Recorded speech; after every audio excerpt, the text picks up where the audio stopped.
Okay. Here we are. What's good, everyone? Welcome back to the Slider Break. We are at our second to last guest of honor, and what way to segue into the grand finals, which may or may not be delayed by another week because we love scheduling. By the OWC grand finals poster child commentator, right here, ladies and gentlemen. You already know who it is. It's gonna be SadShiba. SadShiba needs no introduction into the scene, but I'm gonna let him take the mic anyway. SadShiba, how you doing, man? Hello, thank you for having me. The poster child of the grand finals is awesome, actually. I love that. Hey man, I'm Shiva. Or Sad Shiva. I mean Sad Shiva or Shiva. I mean I prefer Shiva, but whatever you want really. I'll call you fool for the entire interview. I'm okay, man. I'm an Oastcaster, tier 1. I've been doing OWC for the last 2 years. Hopefully a third one too, as long as I don't screw up and AZ doesn't fire me. And I've been casting tournaments since 2021, and I've done a couple other things. I hosted a tournament. I've done streaming for a tournament here and there, but primarily a commentator. And thanks to what I've managed to do in OS, I'm currently now trying to slowly but surely trying to pursue a casting career in other esports titles like Valorant right now. Yeah, that's right. And I think you recently got into what VCT, was it? I remember you were talking about it. No, not VCT. Are you not getting into VCT? VCT is tier 1, my friend. I'm not there just yet. No, I'm in some pretty okay like tournament gigs. I think my biggest gig right now is like Epic LAN, which is like the big UK LAN. But yeah, I'm still getting there. We're still getting there. I'm not a Valorant person. Yeah. I'm not a Valorant Slowly person. but surely getting my way up there, you know. That's right. And you finally get to get paid for your profession. Like the hours of work actually like amounts to something. That's like what you love to see. Yeah, it's not. I do love OSU, so I'm never gonna leave it. But you know, I do most of the big OS tournaments because I want to and it's fun. But it's funny how you know, I have been paid for one OSU gig, but in my 4+ years of casting OS, I've already been paid more in like 2 months of Valorant gigs than I have my entire OS career. You love to see it. OS has infinitely bigger memories, you know, at least for now. So That's true. That's that. But yeah, I mean, I think we can just jump straight into the questions before we, get into what people actually want to know, which is like commentary and stuff. How about you like humanize yourself for the public real quick? Because if I'm not wrong, you actually had some time in 6-digit. I believe you have a video about it as well, if I'm not mistaken. Yes. Yeah, that's right. That's right. It's a little bit like corny. It's a little corny and like over the top, but I did it initially because like I think competitiveness for me is like a big fantasy. Like I know I'm not really good enough to be at the top, but you know, watching other esports since I was like really young, and also watching like shows and anime like Haikyuu, for example, which like makes competing look so fun and so epic, especially if you succeed. I entered my first ever tournament as a 6-digit. I can't lie to you, I didn't even know at the time, but I was a hard D ranker. Like I was a hard D ranker. I just for some reason couldn't farm before I got into the tournament, and then at the moment I got into the tournament, I could farm, and I instantly got like 20k ranks past the rank range. So like, yeah, but yeah, like my first ever tournament was also the first tournament that I casted in. It was essentially where I was still in the tournament, but I remember because of how much investment I had in the tournament, because it was my first time, and I took it really seriously despite having a lot of fun. I got to know like the hosts and the people, and there were moments where like they needed casters to come in, and so I just decided to come in for fun, and that was when like it all started. But I'd always, yeah, I mean, I wanted to compete a lot, and playing that tournament and somehow coming second in my first ever tournament, despite it being like 6-digit, was like really epic to me. And I thought the story was really cool too. There were loads of like moments of drama in there that I thought was sick. Like we beat C2 in round of 16, and then we had a big controversy with one of our one of our opponents. Yeah.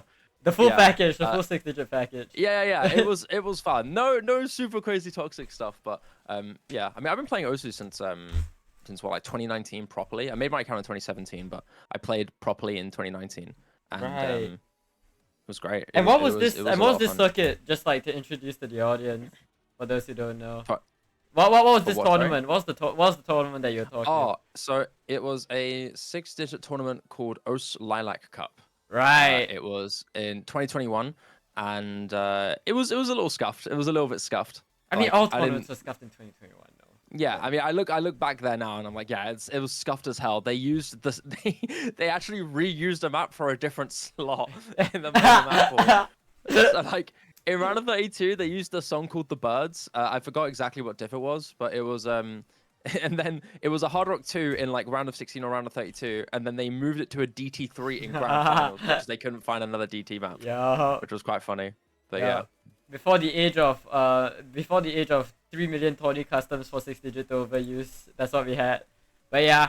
So I mean, for what it's worth, you've been in the scene for. I mean, you said you started playing what in 2021, so that's about Yeah, casting and being a part of the community in 2021. I guess like I started playing in 2019, but I didn't really get involved with the community until 2021. And did you have any prior experience with casting before this, or were you just like instant on the scene? No. Do you have any Do you have any memories of your first time casting? Do you have any like things that you used to do that like some icks that you look back to? Because I think we all have that. You know what's crazy? I actually have like my first ever casting recorded, and it was actually, so I talk about Lilac Cup as like the main one I did, because I did do that one, but I didn't have that VOD saved. But I had one of my first ever match was actually a grand finals of a different tournament. I still like to consider Lilac Cup as like my first kind of thing, but I streamed a grand finals of a tournament that I got eliminated from called Slider Break tournament, which is like a 6-digit Slider Break reference. 6-digit French tournament. Yeah, Slider Break reference. As you know, right? Holy fuck. But I have it like here somewhere. I need to like try and find it, but it was genuinely like insane. Yeah, I've got it here. It's literally called I casted OSBT finals WTF. And yeah, I mean that was my first cast with iFlame. That was my first ever cast, and it was so that's the full circle with iFlame. Wow. And yeah, I knew of the players, and because I played the pool, I knew the map pools a lot better. But obviously there was a lot more of like formatting problems, but just like basic, because I'd love very like basic caster like flaws that you'd expect from like a beginner caster. But I loved esports for such a long time. Like esports casters inspired me a lot, right? So having listened to casters for so long, watching like VCT, League esports, CS esports, stuff like that, I kind of had a general idea of what it meant to be like a caster to a degree, so it gave me a decent head start. And would you say that that's sort of what what continued to push you to continue progressing in casting as you gone through your career and whatnot? Is it like that esports thing? I think for me, I didn't actually think about casting as like a career in like other places, and I more saw how fortunate I was with the people around me. That's what really kept me going. I definitely didn't see myself as like full-on casting when I started. Like when I first did like the Slider Break tournament and Lilac Cup, I was literally just doing it for fun. But I did it just because they didn't have anybody, and I was around and I was invested, and I was like, you know what? Why not? Like I know these people. Let's do it. Let's just do it for fun. But I ended up like actually doing like really well. Like people really liked it, and so I was like, oh, that's really cool. And I think I only like realized I could seriously do something with casting when I did so good in my first like open rank tournament, which was in UKCC. And how long? And how long? What that timeline look like? Like how much do you cast in between these two points? Oh, if I was looking at my sheet, sorry, I flashbanged myself, but let me just turn the brightness back down. So like I have my history sheet here, and so like Lilac Cup and Slider Break were around like April and May, and then I got into UK CCX in August. But I did do a couple tournaments in between, which was Scarlet's Toho tourney, which were more tournaments that I hosted, less so casted, really. I don't think they count as much, but yeah, that was like my first... Scarlet, that's a name. That's a name. Scarlet Sisters, the OG. I hosted the first ever Scarlet's Toho tourney, and Wait, you did a little bit of hosted? commentary here and there. You hosted? I did. I was the first Wow. host. What? Of Scarlet Sisters Tony. What the hell? I was co-hosting with him. Wait, this is like incredible. Wait, Scarlet Sisters like the first ever D rank. Wait, okay, I did not know you had ties like that. What the hell? That is crazy. Scarlet Sisters is an OG, man. Yeah, he's awesome.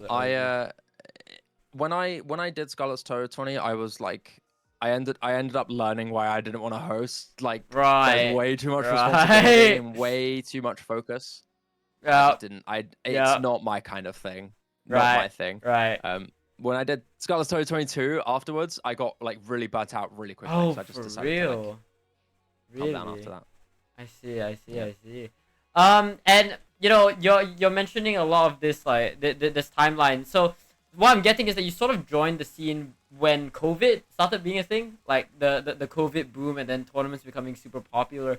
Do you think, like, you know, moving forward from, say, the UK tournament that you cast, the UK Open rank that you casted, you know, you had a lot more opportunities to sort of climb up, and did you sort of gain recognition from that boom? Is that where you would say that you got it? I'd say COVID in 2021 obviously gave me a lot more time to kind of how do I say it? COVID gave me a lot more time at home where I could like build my connections more, because I got into UKCC purely from 5-digit World Cup tryouts when trying to just play for the team at one point, and that was how I met Dimash, who I knew of from Perennial 2021 because I watched the Perennial.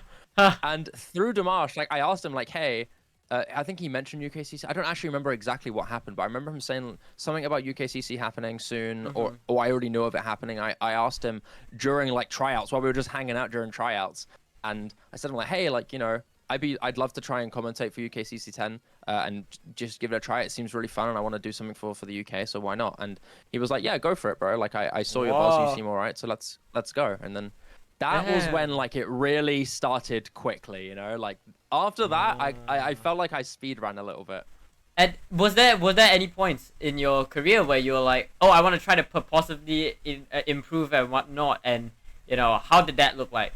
How did improving your comms look like for you early on? Yeah, the moment I got into UKCC 10, I was like seeking improvement. Like I was thinking, like, oh, I got into this. I got some good feedback already. Like, let me like seriously look into. I'm gonna lock the fuck in. Make something. Right. And like, yeah, early on, who was it? Who were the people you're getting feedback from early on?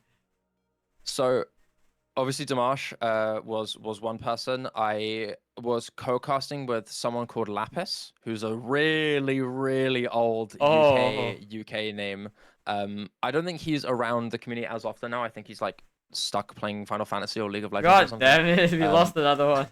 We lost another one to League of Legends, man. Rest in peace, Lapis. But he was my first co-caster in Tier 1. Not Tier 1, like Tier 2 UKCC, I'd say, like around there. But he was like my first open rank co-caster, and he was honestly very relaxed and very chill.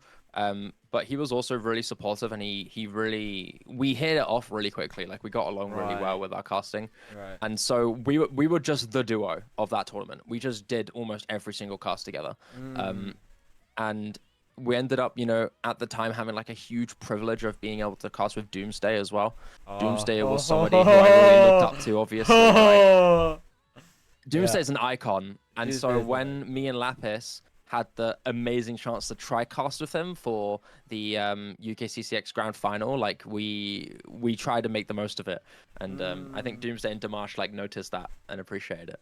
Yeah. So, well, how was it like? Like I think we were talking a bit in DMs, but you know, you were like, oh, come up with comm or vocab lines with Lapis. Do you still do that? I mean, were you doing that with Lapis? Were you like strategizing, bot reviewing together, and were you like, how did that look like? Bot reviewing for me is really easy because I'm, you know, a lot of people, I know iFlame said this in his own interview. iFlame Sub was like, oh yeah, I hate the sound of my own voice. Like, I don't like watching myself. But I was the opposite. I love my voice. Seeing my own cast. So it was really easy for me to like look at myself and be like, what the fuck was I saying there? Like, what am I doing here? Or like, oh, that was a sick line. You know, I got a line from this and that. But I think just like it was more subconscious. I don't think at the time I was like actively looking to improving my play-by-play, because I think my play-by-play fundamentals at the time were like okay-ish. I mean, for the time. My bigger problem, my way bigger problem at the time was map knowledge, like map player knowledge. Me when I had to practice the pool. Yeah, I was clueless as hell when it came to maps. I knew nothing about maps. I knew nothing about most of the players. I didn't know how to describe maps. Like knowledge was my biggest problem. Knowledge. I think, yeah, I don't know how I had such a good like fundamental start into play-by-playing. It probably just comes from being like a, I don't know, like a natural yaffer of some kind. I don't even know how to say it. Like, I don't want to be like, oh yeah, I was born a play-by-play caster. I was made to do this. I mean, born to be a play-by-play. I mean, it makes sense. You know, it tracks. You're this high in one side, it has to go down to the other. But yeah, there has to be a few drawbacks. Right? Yeah. Yeah, it was more like I was good fundamentally, like okay at play-by-playing, but I was completely clueless. I was so stupid when it came to like maps and stuff. I didn't know how to describe patterns or anything like that. And so that was more of like what I was desperately trying to like nail in with like notes and stuff. And I mean, let's talk about that then. Like your knowledge and stuff. How did you go about improving that? So when I started, when I was playing, like for example, Slider Break and Lilac were really easy because I was just playing the maps anyway because I was in the tournament. Yep. But for UKCC, I initially was like just playing the maps, even though like most of the maps I was playing, I was getting like D ranks or something like that. Me and Lapis would hop in a multi and play together. We would literally play together. And we realized like later on, like the longer we played, the more we realized, wait, we cannot play these. There is no point trying to prep for these. There is no way. We can't play the map. Yeah. There is no way. I had some good pop-offs, you know. I had 1 or 2 maps where I was like, oh damn, okay, I gotta hit that, you know. And then now you're fixated on the pop-offs and not the actual patterns. Like, wait, what did I just hit? Wait, what did I just hit? I was more like flexing myself. Yeah, no. But when I wonder if I can find the document of my prep notes, because I'm pretty sure, because I used to do loads of what are they called, like raw text files, like notepads. Oh, that was where I would get. Yeah, that was where I'd get it. Yeah, I have an old tournament notes folder here. Is it here? Can I see UKCC anywhere here? No, I don't think so. I can't find it here, unfortunately. All my prep notes are in this book right here, chat. All in this book. All in this book. This is where everything is. They're all... Yeah, my UKCC prep seems to be lost to time. This is unfortunate. But generally speaking, what I would do, I would literally just list out all of the maps and just generally describe them like a brief description. Yeah. It was obviously not as detailed or well placed, but yeah. And then generally speaking, I would just ask my co-cast at the time, like, hey, what's this player good at? Who's this guy good at? And I didn't at the time do it in like desperation last minute because I couldn't be bothered. I generally was like, okay, I have this matchup going on. I know who these, I see who I'm casting. And I asked them like several days in advance, what are these guys good at? Like, what's their skill set? So I could do it in advance, just so I wasn't like desperate. Because you wanted to do good, right? Because you wanted to do well. Yeah. Right. Yeah. I really, really wanted to impress everyone. I wanted to like, I wanted to make sure like I earned the spot that I was in, and I wanted to impress people. I really wanted to impress people, especially considering there are so many casters I looked up to, like the Martian Doomsday. Right. That's so real. Casting for DVHS for the first time, I was sitting in VC with Dio and this guy, and I was like, what the fuck do I do? What do I do? Yeah. I get that. I never casted out of like well, okay, maybe I was like a little bit more nervous before then, but I very much casted with the idea of being like, look, like as long as I lock in, like I can blow these people away. Like I know I can blow these people away. That's right. Yeah. And I mean, now you're like looking back so far. I mean, would you say how would you rank your improvement when it comes to color casting in comparison to like play-by-play? If you had to draw a graph at where these two parts are, where would you put them? Oh, I think that's actually a really cool question. I have to think about that because I think my play-by-play improvement, I'd like to think it started high, but it very gradually gained up.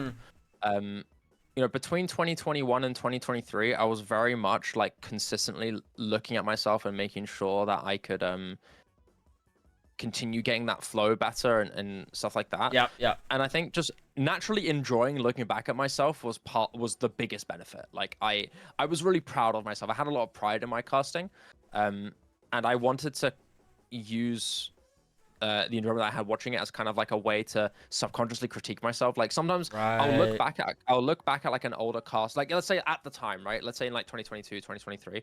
I'd look back at the time and I'd like, oh yeah, nice. I love hearing this, but I'm like, I could have said something else there, or I could have been better with that, or I didn't really have to hype that so much, or like I should have prepped the pool better with that. Like I don't know why I wasn't talking about it, or like why didn't I think about this specific player? You know, stuff like that, right? It was very subconscious though. Like I wasn't writing like crazy notes or anything. It was very much just it was just like you like laugh at yourself, like, oh wait, what am I doing here? What am I doing here? Yeah. Why be shouting? Yeah. So play-by-play for me was like really gradual. I'd say I took it a lot more seriously when I got into Course Ace in 2022. That's everybody's first thing. Holy crap. And before I go into that, I'll quickly go back to the color thing. Let's go. My color improvement, obviously with map pools, you need to just learn how maps work first and foremost, like BPMs, divisors, stuff like that. Go to what popular patterns are, what patterns you should expect from like what kind of things, and that was really difficult for me. So I had to ask people stuff all the time when it came to like understanding maps. I think Dio was like the biggest help in that. Some examples, maybe. Like... So I mean, beat snap devices like BPM shifts and stuff. I had no clue how to understand that. Like there were moments in the map that were playing, and I remember hearing Dio cast, and he would just say, "Oh, there's 1/3 pattern." I was like, 1/3? What the fuck is a 1/3? Like 3 notes? What the fuck is a 1/3? Yeah, 3 notes. Literally. I was like, what is a 1/3? A 1/6? What's a 1/6? What am I looking at here? And so I had a DM conversation with Dio, and oh bless him, he was so patient with my stupid brain. It took forever for me to like really understand it. He really took the time to do it. And this was like during Case Finesse Cup where that's wow. Yeah. So when I was after I did UKCC 10, I don't exactly remember what happened after this. I don't remember if it was like Damash gave the tournament to me, or if Lapis gave it to me, or if Kay herself invited me. I don't remember. But I do remember somebody said like, "Hey, I know you wanted to cast. Did you want to cast in this tournament that Kay's doing? It's an accuracy tournament." I was like, "Yeah, sure. Why not, right?" Then obviously then through that I met Dio, and I was like, holy shit, like that's Dio Osu. That's Dio dog. Exactly the same feeling that you said earlier. Like I was like, holy shit, like this is Dio. Like this is the big guy. This is the guy. Casting. I need to impress him. Like I can't fuck it up. And yeah, and so after having like the crazy experience of casting with him for the first time, like I was blown away by hearing him cast. Like I was with him. How is he so clean? I was in there. How is he so clean? Yeah, like how is this guy so smart? How does he know everything? Like this guy's a genius. Like and his flow is so good. Like I am so like in awe by hearing him cast. And so the moment we finished casting, like, I said to him, "What do I improve on? What do you think I should do? Like, do you see anything cool I should do? How do I learn with this? I don't understand this. Like, can you help me?" Right. I was always seeking out help from Dio, and other casters that I sought advice from. I think for a good while, actually. I'd say even in like 2023, like early 2023 as well. That's OWC, yeah. So like closed, yeah. Even then, like after casting, I'd always ask someone like, "Hey, is there anything like from my end that you thought might have been better? Like I could have done better on stuff like that." I did that a lot. And there were always really common like issues that would always pop up. You're yelling too much. You're yelling too much. Well, yeah, talking too much was like biggest flaw. What were those issues for you? I was just about to ask. Like what's some big things? Like map knowledge was like instant. It's still map. Oh, years of studying. Like in like 20. I mean, when I was doing like KFC, like understanding how maps work was the biggest thing. But also like running things for too long, a little bit too much filler here and there. And it was also a thing where one of my biggest issues when I started was just going like, this guy missed here, this guy missed there, go next, you know, like carry on like that instead of like kind of formatting the things that happen in the game into a line, if you know what I mean. Yeah, no, I get what you're saying. Yeah. Yeah. So I'd constantly be like, oh, this guy missed, but this guy's still holding. But that guy missed. Oh, but he also missed, but this guy's holding. You know, it was a bit too it was a bit too simple. You know, like it was way too simple, way too restrictive types of casting. It wasn't. But, It didn't have the nuance, you know, the additional level. Right. Yeah. Yeah. Yeah. It wasn't complex. It was very, very bog standard. It was more like my momentum, like my energy, I'd like to think was okay. That was like my biggest benefit at the time, like was my energy, my health, Yes. right? Yes. But I mean, my it's still color, cute.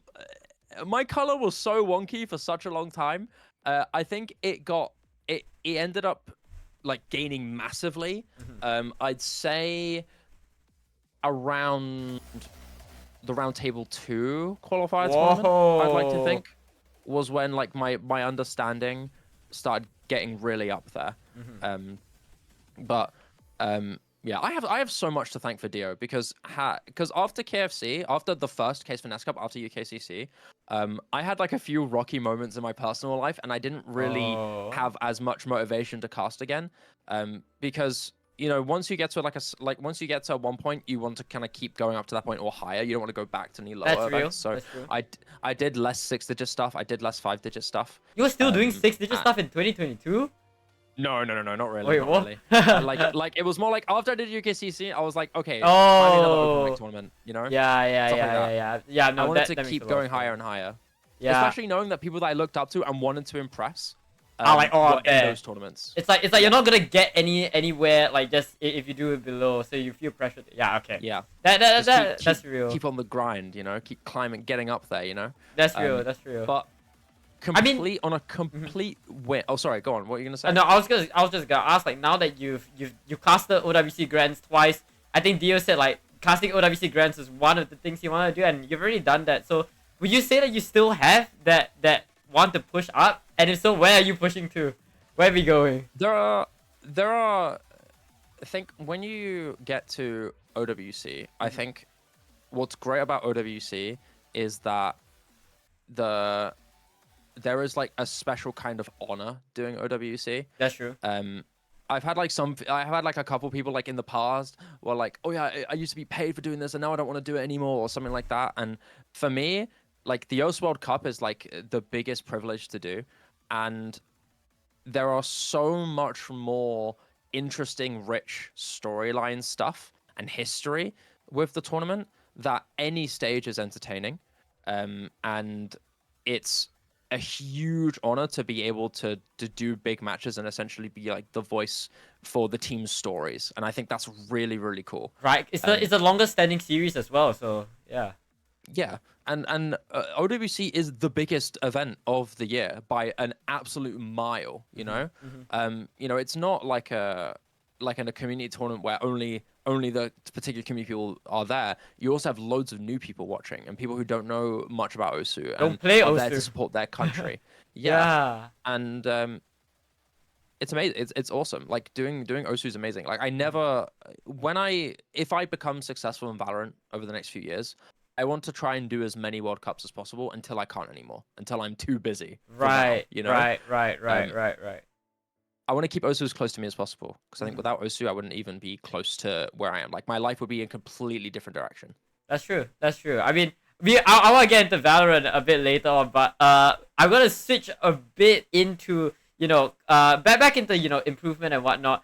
I'm very, very curious. So you have like the two sets of casters. You typically have your analyst, and then you have your play-by-play. You being one of the big play-by-play names. What do you think? There are a lot of people, commentators coming in. They say that they're play-by-play, but then what sets a normal commentator different from a play-by-play, say, specialist, like the tri-cast play-by-player? What do you think sets apart these two camps?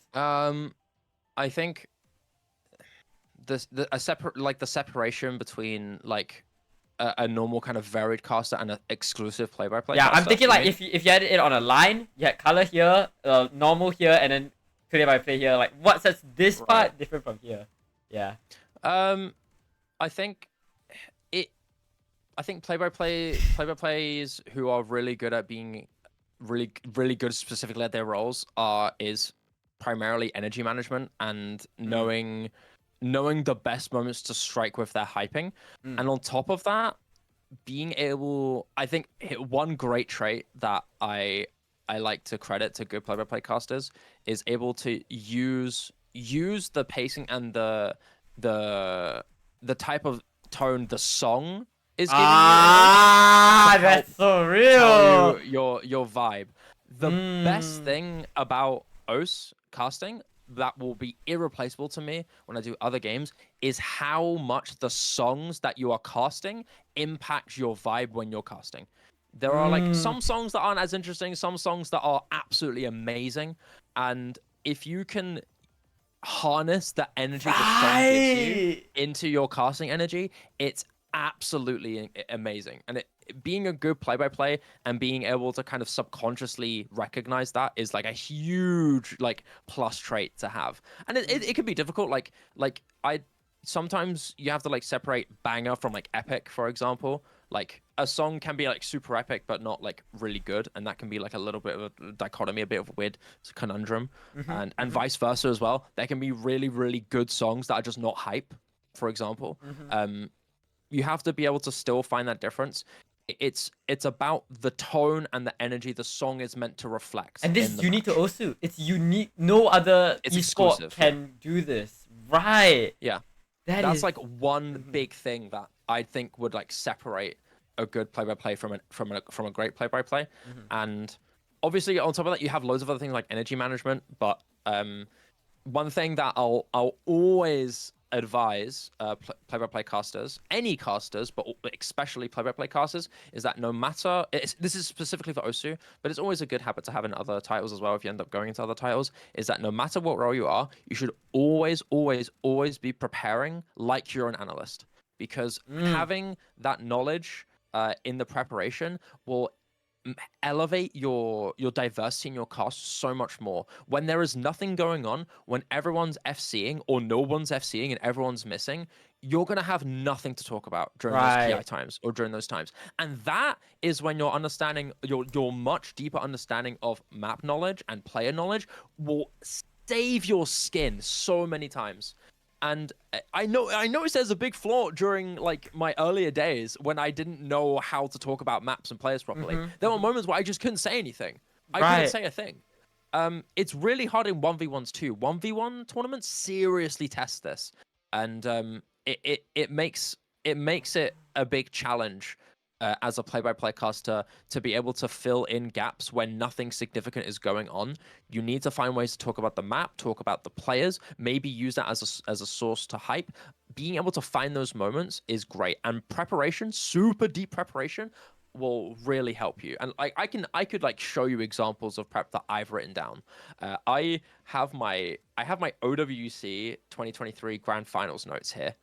Just read out one of the maps. Just read out one of the maps. Read out what you have for one of the maps. all right. Here we go. I'll go for it. No More 3. What's the song? Oh, wait. 2023 No More 3. What was 2023 No More 3? What song was it? DJ Mag. Oh, that No More 3, and it was banned.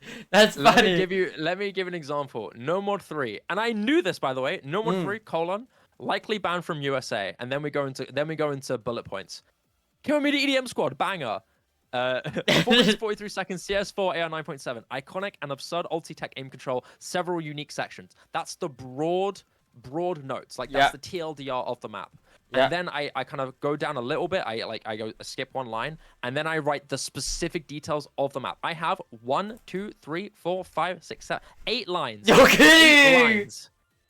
First key I am fast, tight back and forth into controlling flow. Second key I straight after first starts with giant cut square stream and cut stream section diff spike. Slider burst section for second half. Super slide techie section between half into last third. Last third continues with square cut streams. Slight slider before final quarter. Final quarter starts with kill burst with super scary back and forth stream peppered in with like I had terrifying back and forth streams to like emphasize. Terrifying. That's scary. Yeah. Yeah, fast tech control section diff ramp up before end, and then that is the whole thing for one map. Like, I'm talking about every specific part of the map that's important to know. And granted, some maps are more detailed than others. I think DJ Mag is like one of the most intricate, detailed tech maps you can have in a tournament. But that's like an example of the lengths that I would go to. Like I have similar amounts of lines for normal 2, which is like just. Wait, I'm curious. I'm curious. Like you talk a lot about like the map sections, but do you have like I know from the context, Forum had 2 FCs on the FC going into the grand finals, right? And there was a big thing on Twitter. Do you have any maps where you write like more context related things or more narrative driven notes on a map? Is that something that you do? For my map pool notes specifically, not really. It's a really rare moment because for OWC, it was one of those things where I kind of already knew how good all the players were. But for all of the matchups, I would still write down notes for all of the teams. What kind of notes would you write? I can give you one if you want. I have so at the bottom of my notepad with all the map pools, I have like a copy paste of all of the notes I have for the team. I have one for, let's do one for a team that I don't know as well, that I had to like actually research. So let's do I don't know, let's say Finland, right? Okay. I didn't know Finland very well. I had to look into them. I had like several skill sets listed for all of them. So for example, like freeze, tab mechanics and alt, Zepe, a core player. So if I know a player's an all-rounder, I emphasize that first, like they are a core like carry player. And then I go aim, tapping, hard rock on most free mod maps. Desku, no more than aim mechanics mostly, fills for a lot of maps. He's very often like the 4th guy. Anesthetic, a core player, aim and tapping mechanics is his like specialty. Alud, reading and mechanics specialist. Kalanlu, reading and hidden main, also alt fill for like normal 3s and stuff. Like I can send you a screenshot, for example. Like so I don't know if it probably makes more sense if like I showed you a screenshot of what it looked like. But like for example, I put it in the interview chat there. That's what something of like one of the teams I prepped for would look like. All right, wait. It is like listing out all of the players, then talking about whether or not they're a core player or a specialist, and then after that talking about their primary skill sets to look out for into later maps. So this is more like what you would do if you're playing against an opponent, essentially, right? Yeah, looks like it. Yeah. Damn. So where I'm very curious. So where does your do you take notes? Do you ever take notes on like narrative driven things? Because I'm really curious if that is something that you take into consideration when you're scouting, or if that's kind of just something that you build on the fly. Let's say that's historical context that you mentioned, right, with the World Cup. Yeah. Is there notes that you take related to those things? Narrative driven stuff, I think I only often do for the more recognized teams, like for the bigger teams. And I think on top of that, that more comes with like fundamental knowledge, like natural knowledge, like knowing of it from the past, for example. Right. Yeah. But there have been like some moments. I won't like fully say like, oh yeah, I did this for all of the teams, because some teams like I didn't do that. Like I was already busy enough looking into the players, and I more wanted to just focus on the individuals and the map pool themselves. But when I wanted to look into historical stuff, let's say like I knew like Sweden were going on a crazy run, I already knew of that. I could look into like their previous results by just going into like some sheets. I know a few people have made like sheets showing like the history of rosters and the history of teams and how far they've been in the past, for example. I'm pretty sure we got given quite a few sheets that helped us with prep for OWC. Like Dimash makes this really cool sheet. We call it the caster cheat sheet. That gives us like loads of statistics on the scores that the players have had in previous map pools. And that helps us a lot with our prep. Gives us a bit of a tell on how they're performing at the time. Like I think it's being normalized now. I think a lot of these prep sheets. I think it's 5WC, 6WC also had one as well. Yeah. Yeah. Cool. It's really helpful, and it gives you a good lens into how good these players are at certain skill sets. And is that what you go through when you're looking through skill sets, when you're trying to figure out the player skill sets? Yeah. Right. So let's say there's a team that I don't know about. Let's say if it's a lot harder for like prediction streams. Like when I was doing the core size prediction stream for 2024, that was really hard sometimes, because there were some teams that players that I'd never. Oh, that's so real. I could not get any info on them. I can only imagine how hard it is for you in 6WC. When, like, more often than not, every year, most teams have a completely new roster every year. It was so bad this year. I can only imagine. No, it's because this year we also got hit with the rework. So a lot of the old D rankers just weren't in 6-digit. Last year was easy. This year it's not. Yeah. Wow. I can only imagine how much harder that is, honestly. Like, I'm all wrong. Yeah. For OWC, like, it can be hard, but it's a lot easier when, like, for most of the teams. It's a lot easier. I mean, you also have people like T1G who's been doing it for a long time who can give insight. Yeah, like the longer you can, like, I had moments where there was like a couple teams I didn't know, and so I just asked my co-casters. I was like, hey, what do you think? What do you know of this team? I don't know anything about them. Like, I'm trying to do my predictions and I don't know about this team. I just asked. Yeah. You just ask. Everyone's really, really nice. Yeah. Everyone's really nice. That's true. Everyone's really nice. Yeah. Just ask. Like Dio's like my hero, bro. Dio's like the hero of my career. I have to glaze him again. We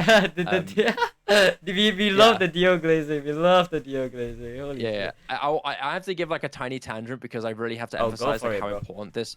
I have to emphasize how important this was to me. During, like, I remember saying it, and then we moved to another tangent quickly. Yeah. But after Case Finesse Cup, I had a bit of a rut. I wasn't like casting very much because I had a few issues in my personal life going on, and I was thinking, like, I was a little like emo and depressed, and I was like, oh, I don't really want to cast anything anymore. Like, I'm not gonna be anywhere big. Like, oh, you know, it's whatever.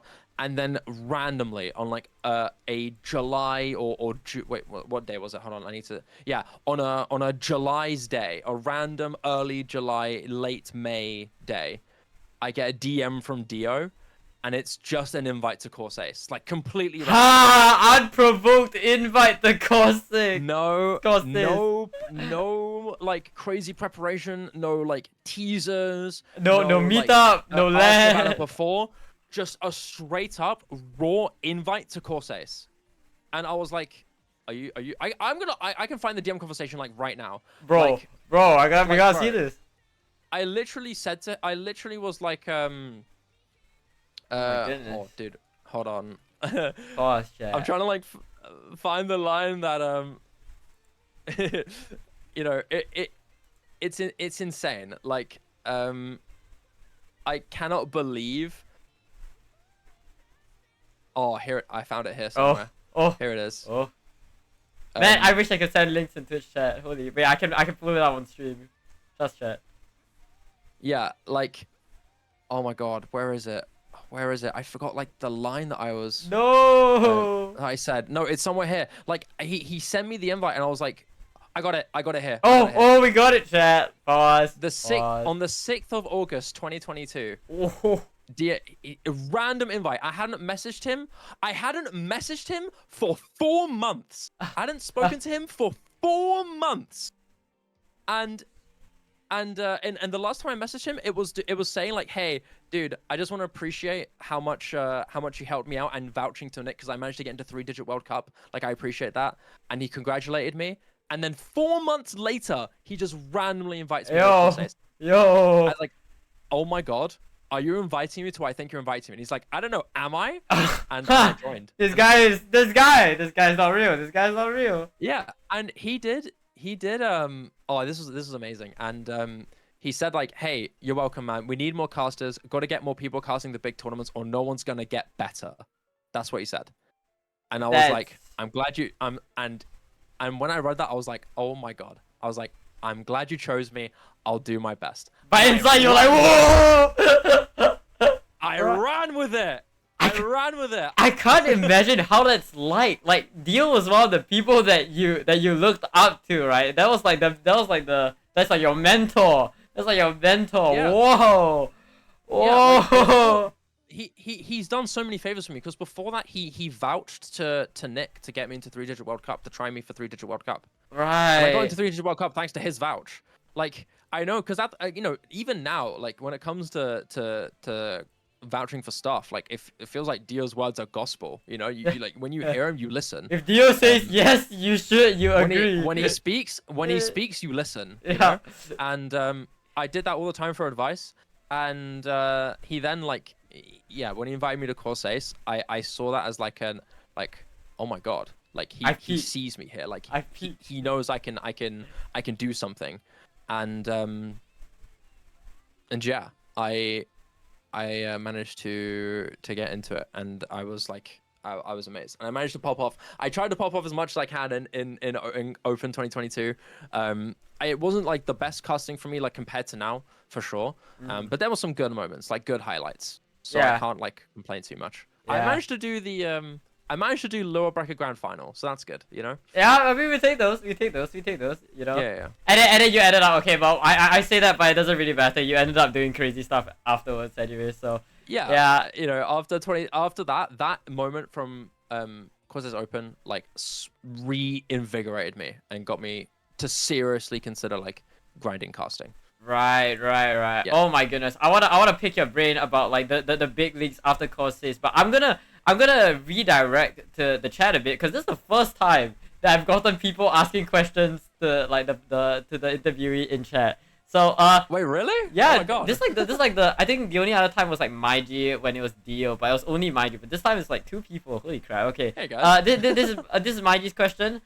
We kind of touched on it just now with the play-by-play question, but question for Shiba: how do you make the difference between a good caster and a bad caster? Yep, that's right. Black and white. It's black and white.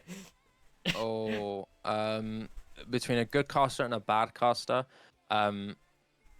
before I say it, one difference obviously is prep. I talked about prep before, but if it's a cast that you don't really like care about that much and you're more just filling in for fun, it's a bit void. But if you are like, if you're in it's a big match, yeah, if it's a big match, if this is like an important match to you, for me, casters that don't prep the pool, I just see as a red flag. I see being given a big match as a privilege, and to not prepare and to not really like take the time and energy to look into it, I'd say is like it's not doing justice you're wasting, for the tournament. Right. You're wasting a great opportunity, and you're sabotaging yourself for a good cast. So that's one thing. But if we're talking like just micro wise in terms of like in the moment itself, adding way too much filler is like ladies and gentlemen. Oh my God. Not the ladies and gentlemen. Ladies and gentlemen, chat. Oh my days. Gammy sent me a VOD last night, and I'm not even joking. For a map that's not even tiebreaker, he said ladies and gentlemen 4 to 5 times. Like this, ladies and gentlemen, is like meant to be like the aura to a big moment or a big announcement, and bro says it like 20 times. Guys, every announcement is me. You can't believe me. Yeah. Oh my God. Okay. Dorito, the most times I said ladies and gentlemen in a single series, it was OWC 2023 Grand Finals. I said it at the very start of the series. I said it at the end of the map before tiebreaker and at the start of tiebreaker. 3 times. For the biggest match in the game. Yeah, but like guys. Oh my day, that's so real. Oh my goodness, filler it's all love though. It's all love. It's all love. It's all love. Nah. On a real note, filler is like a really difficult thing to get rid of when you're a newer caster. I do sympathize with it. It's not like an actual like haha you suck kind of thing. Like if we're making the difference between like an okay and a great caster, like completely obliterating filler is like is like one of those things, right?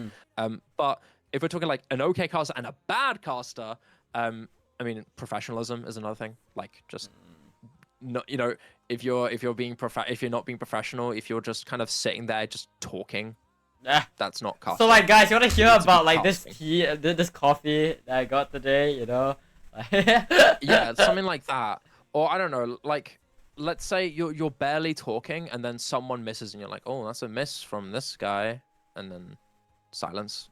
Like, what are we doing? Astute observation. Astute observation. You know, great observation. Cool, he missed. Now talk about how that impacts the series, how accuracy works, how the combo scaling works the next time, what part of the map's coming up afterwards. You know, there's so much more to talk about. So having dead air and trying too hard to fill dead air, it's a balance. You need a balance, right? Would you say solo casting is a good way to practice dead space, filling dead space? yes, it's a great way to practice dead space. I don't think it comes with a few like negative byproducts. Like if you are very used to solo casting, it causes issues with synergizing with co-casters. Being used to talking all the time is a bit difficult. And when you're solo casting, you're not gonna do that thing where like you play by play the KI and then say nothing for the verses. Like you are gonna have to feel that, right? Yes. And that's really, really good for A, helping you with like fixing up your filler if you are like actively looking into it. And B, it gives you a much bigger excuse to prep if you are taking it super seriously. Right. If you're solo casting to improve, then it helps you a lot with like being like, okay, I need to prepare. Because the last thing you want to do as a caster is say something stupid that doesn't make sense or is just completely wrong and make a fool of yourself by having someone in chat call you out for being wrong. That's the last thing you want. Trust me, I know from experience. Right? Yeah, I've had moments where people are like, what the hell is he talking about? Like that's not the map, or that's not what the player's good at. Like I've said a player is good at one thing and they're like, no, he's not. And I'm like, oh shit, my bad. Wait, my bad, bro. Is there like a thinking element? Like we're talking a lot about like, you know, gaining comm experience, but is there also an element of like thinking, oh, how do I say this? How can I fill space? I don't know if you like do VOD reviewing and then you're like, you were mentioning, oh, I could have said this here. Is there like some sort of that strategy that goes in before, you know? So generally speaking, if I was to kind of look into like a typical map in a cast, let's say, if it's just started, let me like go into like OWC like 2023 and just like try and like find an example and like to help frame my mind, because sometimes talking off the top of my head is a bit difficult. No worries. But let's say if like the map was starting, as the map begins, the first thing immediately you should be noting is like, I know the thing is your analyst casters will talk about it already, but it's good to try and reinforce their points at the very beginning, like talking about what to expect from the map coming up in a more of an energetic way. Because you know, analysts at the start will be like, oh yeah, this map is like this and like that, and then as you get into the map, you can more be like, you know, here we go into this map, you know, like my analyst caster said, is this difficult? You're gonna have to look into this. It's like a rebriefing, like a very quick brief of what he just said, to reinforce his point. And then it depends, because you can have some maps have a really hard intro, some maps that are really slow to start. Right. And if it's a slow start, nothing's going on, it's better to more talk about like the storyline behind it, if there is one. Narrative, sometimes there just isn't. Dramatic. Okay. Yeah. And then when action starts, you talk about what's coming up, the patterns that are coming up. You know, we got the first key item soon to start. Let's see what happens. This guy's got really good accuracy. This guy's got really good combo. Let's talk about that. If somebody misses, oh, a big miss from this player. Now, let's say the lead's going to go into the team. How is that going to impact? How is that going to impact the match? How does that miss impact it? And how do the rest of the combos like help to fight back? You know, it can be simple here and there, but I think people use those points but do it a bit too simply sometimes when they're casting. Like they say, oh, this guy's missed, now the advantage is to this team. Yeah, that's right. Like, bro, you can run it more, you can run it for longer. Give me an example. Give me an example of how go into details. Okay, let's go into an example, right? Let's say there's a three versus 4 in the FC department, right? Yeah. Three or four in the FC. One guy's just missed. One guy's just missed, and you're like, oh, that's one miss. That's one of the FC's gone. Advantage is going to be going into this team now. Important to note, you've still got those 3 combos. You've still got that recovery building. And then let's say the next FC misses. Instead of just being like, oh, now this miss. Now it's on the other side of the team. You can say, oh, that's a big miss from them. That's their FC gone. But the recovery from this team is gaining now more and more. That's going to help increase the score. It's about nuance. It's about nuance, right? Yeah, detail. You need to talk about the fine details. And it's simple but also hard at the same time with those. When it comes to combo game and accuracy game, it shouldn't be too complicated. But with maps, it makes it really hard, because by the time we've talked about some of the combos that are gone, you can talk about something about the map. Something's happening in the map. Yeah. Right. That's where the prep comes in. That's where the prep helps you. And you would know that if you knew the map, right? Yeah. And of course you can add to things depending on who's missed. Like if the best player's missed, narrative, you can emphasize that. Right. You can add narrative to it. I can tell you one thing. One critique that I had from your VOD that you sent me last night. Yeah. was that when Zarilla from Philippines, the big boss who missed, fell apart. I remember that. Yeah. Yeah. I said how there wasn't enough to talk about how the USA are staying composed despite all the nerfs coming in. We didn't talk about the cool narrative about how, for the first time in a while, Zarilla the big guy playing well, and the rest of his team has his back. That's right. You can convert things around. If everyone's playing like shit and the boss is carrying, emphasize how crazy the boss is. If it's the other way around, talk now about that's even bigger. That's even bigger. Right. Yeah. There are so many ways you can add like tangible waffle. You know what I mean? There's bad waffle, then there's good waffle. Oh, I get that. Wait, it's like a way to fill in when nothing's happening in the map, like you mentioned, right? It's like yeah. Right. And that only comes if you know the players, if you know your shit, basically going. And that's why like heavy prep like seriously matters, like really matters in my opinion. Like I know like people think play-by-play is like a role where you can just wing it and just be loud. No, you can't. Like for Osu, you can't. If you want to be like a really good caster for Osu play-by-play, you can't. You need to think. You need to think.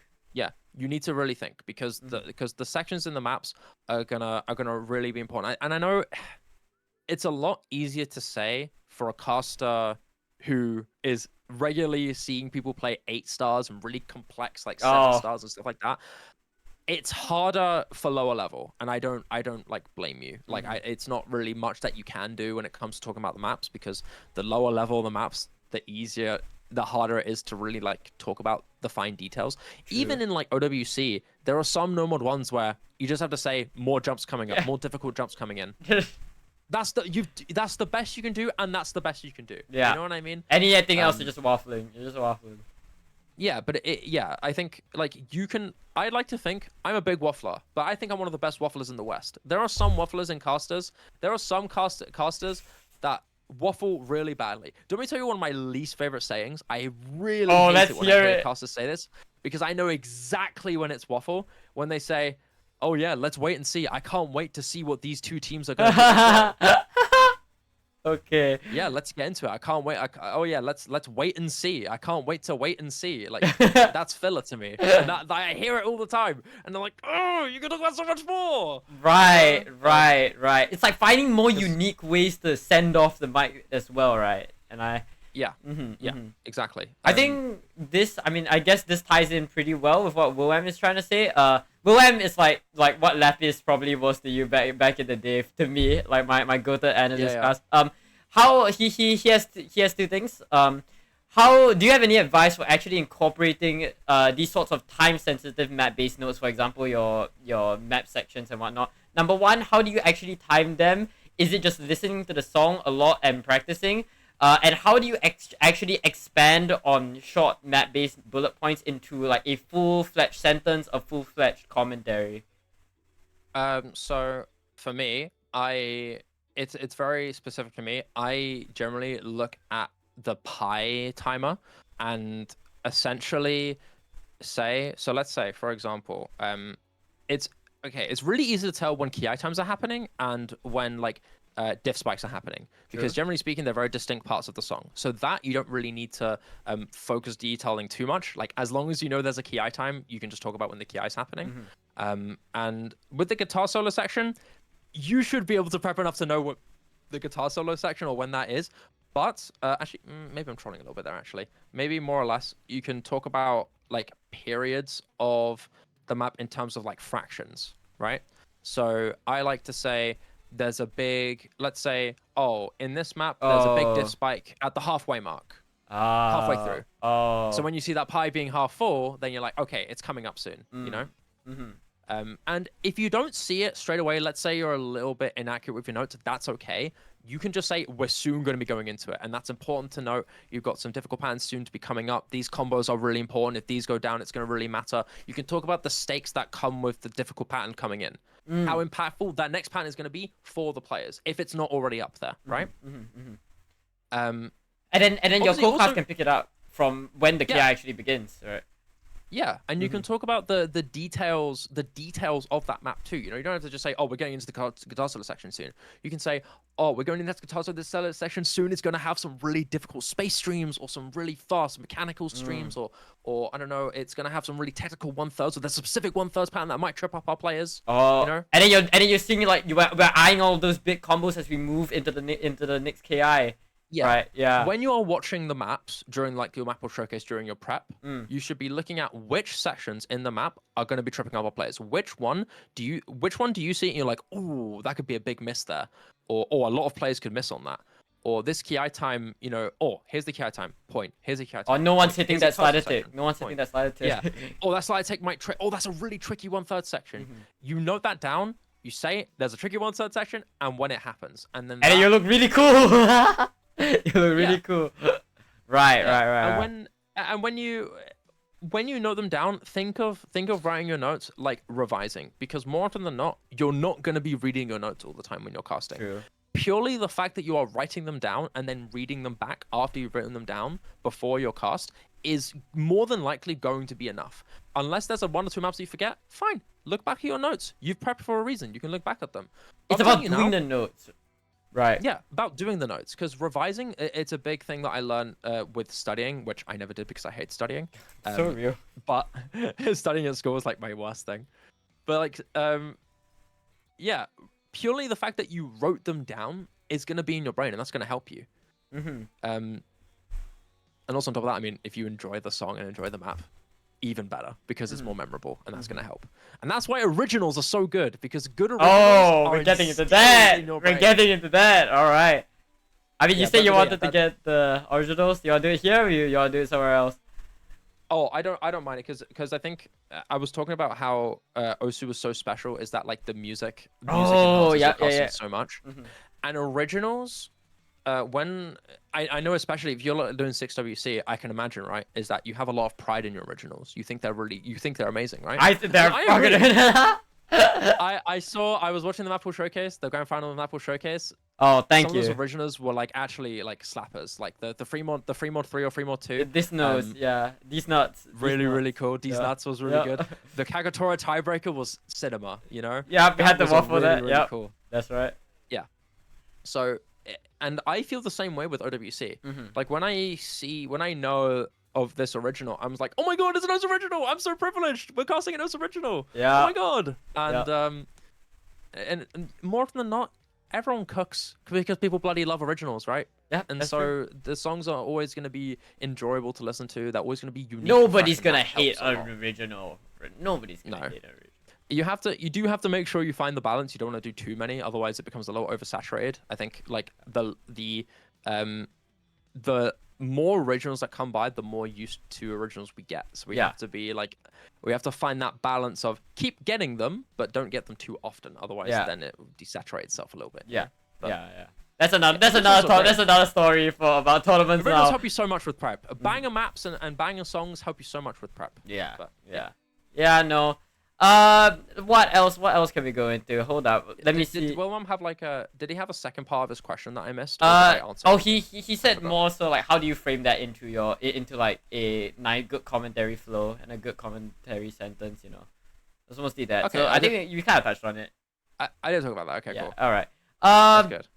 This is a short one. I think we sort of touched on it. How do you go about looking at your VODs? You know, is it you mentioned like you go through and you're like, oh, I could say something here, say something there. Is there anything? Is there like a formula that you have in your head? Not particularly. I think I know when I like review other things, I'm a lot more like peculiar, but because I enjoy watching myself, I have a lot of pride in watching myself. It's more to like discover habits, like bad habits. Like when you see yourself repeating the same words, or when you see yourself like making the same mistakes, being able to look at that and like consciously think about it is like is a good help. I know, you know, from like a bigger caster to like a newer caster, you can find a lot more intricate details. From the outside looking in, you can find a lot more small like intricate details that you can add into that are a lot more specific, that aren't that deep, you know. I'm very much like perfectionizing it, you know what I mean? Yeah. But when you're looking at yourself, you should just look into the habits that you look into. And if I was a viewer, would I be happy with that casting line, or would I be happy with how he said that? Yes, Yeah. great, keep it. No, you didn't like how you heard it, and you have to be honest with yourself too. I have this like really, I know I can probably say this. I have a really happy mindset with how I critique myself because I'm very brutally honest with myself. But I'm critical of myself in a very healthy way, where like I know I'm great, I just wasn't great in that moment, and I need to make sure I can stay consistent.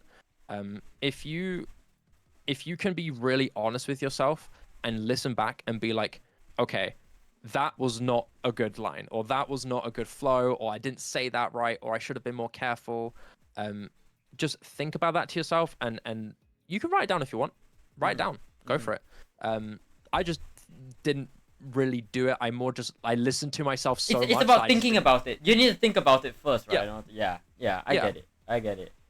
All right. I think that clears all the viewer questions that we have. Now, I'm just gonna make some reference to actually what Dio was talking about before, and this is more about some advanced commentary things that I see a lot of bigger OWC and Corsairs casters doing. It's we've been talking about it, but it's mostly narrative casting. Narrative casting is like that one big thing. I think Dio mentioned the way to take your casting to another level is by creating that sort of narrative. Yeah. How do you make this thing like a second nature to you? I know you were talking about Zerilia before and whatnot, but how do you make it second nature to you, and how do you especially control that narrative when you are in the moment, when everything's just coming at you instantly, super quickly? Is that like pre-thought, or is it just like do more? It's a good question because it does come natural, and I think it comes from a really heavy investment. Because obviously being really invested into OWC, I care a lot about how the match is going to happen, right? Not in like a biased way, but more like hey, I want this match to be great, and I'm gonna make sure it's gonna be great, and I love these players, and I think and when you see the storyline yourself, when you see it, you're like, oh my god, that's so awesome. Like, I have to talk about it. Right. And how do I make it natural to me? I mean, I guess it does come with an idea of like kind of seeing the moment happen as like a fantasy. Kind of turning it like envision, like I like to like envision things as like an anime episode, right? Like a battlefield. Like a battlefield. Yeah, like think of it this way, right? If OWC was a Haikyuu episode and you could envision it like a Haikyuu episode, yeah, you could hype up storylines so much more, because Haikyuu is a good example of acknowledging all of the individual characters' traits and values and how important each single person is to the match. And I'll tell you one thing, I could have done better in some of the best casts of my life because I didn't recognize cool storyline moments, like Boshiman in OWC 2023. Like, that's an example. I could have talked about Boshiman being like an unsung hero that no one talked about, but the moment he was needed and mattered, he pulled up 700k to guarantee USA tiebreaker. Right. Like, that's like an example of like knowing every player and knowing like their impact and stuff is part of that, but it mostly comes with like really heavy investment and being able to vision these players like their characters and how important they are to keep the show good and rolling, you know. I'm trying to see if there's like a better way to word it or something, because it's a good question, but like when you say how does it come second nature, I'm like, I don't know, it kind of just is second nature. Right. I guess I said it, but no, I get a lot where you're coming from. It's about like drama. Like, is it dramatizing the moment? Is that it? Like, yeah. Sort of.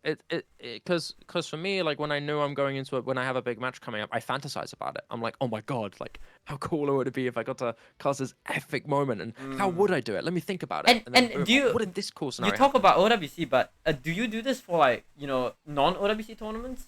I don't know how much you cast outside of the tier 1 stuff, but it does. It depends, because once you get to a level like OWC, it's difficult to like be as excited for things that are lower. But there are some tournaments that are really big like that, like LANs. LANs are great. LANs are really good ways of of getting that energy because it comes way more naturally because you get a chance to meet the person. I'm right? thinking you get a chance COE, to meet dude. the players. Wait, how's You come COE to, like? you need Yeah. to come to COE. Wait, yeah, how's COE like being a caster in COE? Oh, like... COE is magic, man. Oh, There is nothing like it. Oh, really? Oh God. Well, first of all, a lot of similar players come every year. A lot of the same players come every year. A lot of German players come every year. And so you can very much talk about how Germany are like have loads of people rooting for them, and how they were doing last year because more often than not they were there last year. But I think one really cool hype source that was there last year was Flying Tuna against Krilla. Did you watch the COE matches this year? I did not follow it. I didn't. I saw someone getting proposed, and I was like, "Whoa!" And that was about it. That was the real highlight. That was the real highlight. That was the real highlight. But so you can, through my knowledge of the players and how they did in previous COEs, I was able to forge a lot of narratives from matchups. And one matchup that was really notable was Krilla against Flying Tuna, because that was a round of 16 match, the first match of the stage, the first stage of the tournament, and that is a rematch from the 2023 grand final. Whoa! And straight away, what are we doing? What are we doing? Straight away, that's a narrative, and so you can think like, oh my god, it's a rematch of the grand final. This is so freaking hype. How does the match playing compare to last year, right? That was amazing. Like, that was really cool. Like, seeing the crowd go crazy was amazing. And you had more like that. Like, you had Bubbleman against Rectagon. That was match of the tournament. Best match of the tournament by far. Whoa. Because it was Bubbleman, who is, although a very tenured player, a legendary player, is still can be seen as like a player who's trying to still keep up with the modern generation of tournament players, right? And Rectagon is just like he's still modern, but he's like a super tenured player. Rectagon is a very tenured player, but has been around for a lot less time in the top scene compared to Bubbleman, right? And so that's part of a narrative you can bring. You can talk about the experience and nerves that these guys have, and that match was like amazingly close. I gotta watch that. I gotta watch that then. Holy crap! You'd be fair to see like Bubbleman as an underdog, and that's sorry, I should have mentioned this before, but like you should always, as a caster, be rooting for the one that's losing. As a caster, root for the one that's losing, because the best thing you can have as a caster is a good and close match. Always the best thing. And fun fact, that was actually one critique that I had with you with the VOD that you sent before. Really? Was like how we didn't talk enough about how USA were on a comeback. Like, they were 3 maps down. Right. We could have talked about them being on a huge comeback there, right? Right. And like that's like an example as well. Like the team that's losing, or the team that is less like favorited to win, should be focused as well. Like not to a degree where like, oh, this team sucks but they're still winning, you know, more like, oh, it's a great story how these guys, you know, who are against such a great opponent, who's such a great team, are, you know, are managing to still break through, or managing to pull it through, right? And yeah, that's like one way. COE was sorry, I know it's like a tangent, but COE is like the best thing ever. It's the best thing ever, because I know the thing is, the tournament is not the biggest highlight of the event, and it's not like close. The tournament is amazing, and casting COE is great, but the best part about COE is the people that you see, and the friends that you make there, and the friends that you get to see again. I have such an amazing privilege of being able to know like some of the coolest people I've ever met. Like in COE 2023, when I first started, I had only like worked briefly with Bubbleman, right? I'd only worked briefly with him, with like for like the UK roster reveals, for example, right? Right. But in 2023, I got to meet him in person, and we ended up becoming friends, and I massively look up to him. As a player, as a person, as a caster as well. I look up to him as a caster. He gave me a lot of advice as well when I was looking for it. He was somebody actually who reached out to me during UKCC to give me advice. Oh, he said, wow. He was like, remove the word now from your vocabulary because you're saying it way too much. And I was like, Noted, Yes, Mr. yes, Man. yes, Mr. Man. Yes, Mr. Man. Since then, I've not said now very much ever since. You know, it's a Whoa. yeah. And And it's a unique experience. You won't get it from any other tournament. You're not gonna get it from online at all, right? Yeah, since being friends with him, I got to make so many more friends, and yeah, that's amazing. I got to meet Emmerich. I got to hang out with so many amazing people, and then to cap it off, like the stage grand finals is mental, absolutely mental. The crowd, hearing the crowd go crazy off of a call you made, is a feeling that is like indescribable. It is absolutely incredible. That's the esports adrenaline. That's what bigger esports do. The only feeling that is able to match that is casting the Champions Call for OWC Grand Final. That's the only feeling that can match it. But it's about the crowd. It's about the crowd. It's about the energy, and the energy bleeds into yourself, right? Yeah. The hearing the crowd roar like amplifies your energy, and it helps with Osu as well. Osu's like a double whammy fitting you with the energy, because not only are you in LAN with the crowd with you, you get this like sense of like, oh my god, like I'm here, like I'm at COE, let's do it, let's make it really good. And then also obviously you got the banger maps, coming in. Like this year's pool was so hype, so like it adds to that too. Right. COE is just so good, man. One day I'll be there, chat. Trust, one day. Oh my god. You have to be there. You really have to be there. I've said it to every single person that's come to COE for the first time. Once you come for the first time, you'll never want to miss another event. You'll never want to miss another event ever again. The FOMO will kill you. The FOMO will kill you. Yeah. COE is a really special thing. Yeah. I mean, it is what it is, though. It is what it is. But yeah. COE, bro. Yeah, that is just COE. We've been, we've been talking a lot about like these like big grandeur tournaments, and I think like this is now commonplace for you. A lot of the hyping, a lot of whatnot is basically second nature to you. I am a bit interested about a few more things, but I think before we go to that, some more extra questions coming in. I'll just you can just quickly shoot through that. I can talk forever, bro. I can talk forever. That's great. That's my waffler right there. I can go forever. Vocab, chat, vocab. I think you're giving me some advice in vocab as well. How do you do it? How do you find vocab? How do you source the stuff? How do you go about doing it? How to find different ways of like saying the same thing is like a really fun practice to have, and it can come from so many different sources. Like when you are wanting to find different ways to hype things up, one of the biggest habits that you have to get out of as a caster is saying the same words over and over again. And the best way to do that, you can do it in so many ways, but my personal favorite way to do it is by looking at other esports casters in other titles and see what they say, and see if you can find a way to like Valorant, CS:GO, League of Legends, Rocket League. Like those are my 4 like favorite esports titles in terms of caster quality. Like they all have some of the best casters in the entire industry, and I love hearing them talk. You can also obviously find inspiration from other casters as well to see how they say certain things. But if you're really, really struggling, like I'd say the best foolproof way to help you get out of that habit is to literally just find a list of 10 different ways to say one instance. You know? I'm gonna do that. So let's say if someone's combo, someone misses a combo, you can say, this guy's missed. He breaks. He's fallen. He's gone down. He's out. He dropped. He's dropped.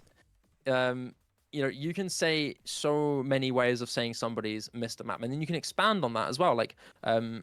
It's the first miss, first blood, right? Yeah, first miss, first blood going down. I like. You said what I say a lot. Yeah. Can you tell that I watched SadShiba commentary? Can you tell? Yeah. That's one line that I like to say quite a bit with first blood dropping, and yeah, this person's missed. This person was a victim of this part of the map, or this part of the map tripped up this player, or the claimed another one of the map ends up leading this to a miss from this guy. Right. Or Or you could also like use that miss as like as an intro point to your next point. Is that say, oh yeah, these guys are coming back, but the miss from this guy is gonna make things a bit harder, for example. So you don't have to necessarily like make the miss your main big point. You can kind of like use the miss as a means to expand the narrative of what's going on in the match. Right. And you can shape it in a way like you mentioned the high Q style where it's like a battle. Yeah. And you can use that. Yeah. Oh, okay. I feel. And how for people who aren't familiar with any of these other esports, I know I have only recently gotten into the league. How do you recommend people go about looking for VODs? Because I look at MSI, I see like 6 hour long VODs. I'm not watching all that. I'm not watching all that.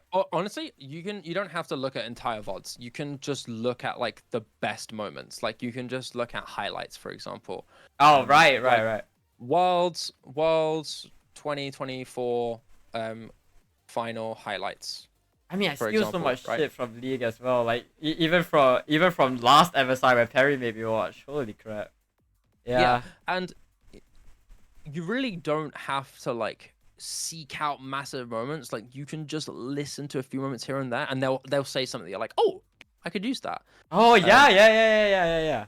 It doesn't have to necessarily be like a specific kind of thing you're looking to say. If there's a cool thing that a caster's said and you want to replicate it, go for it. Do it.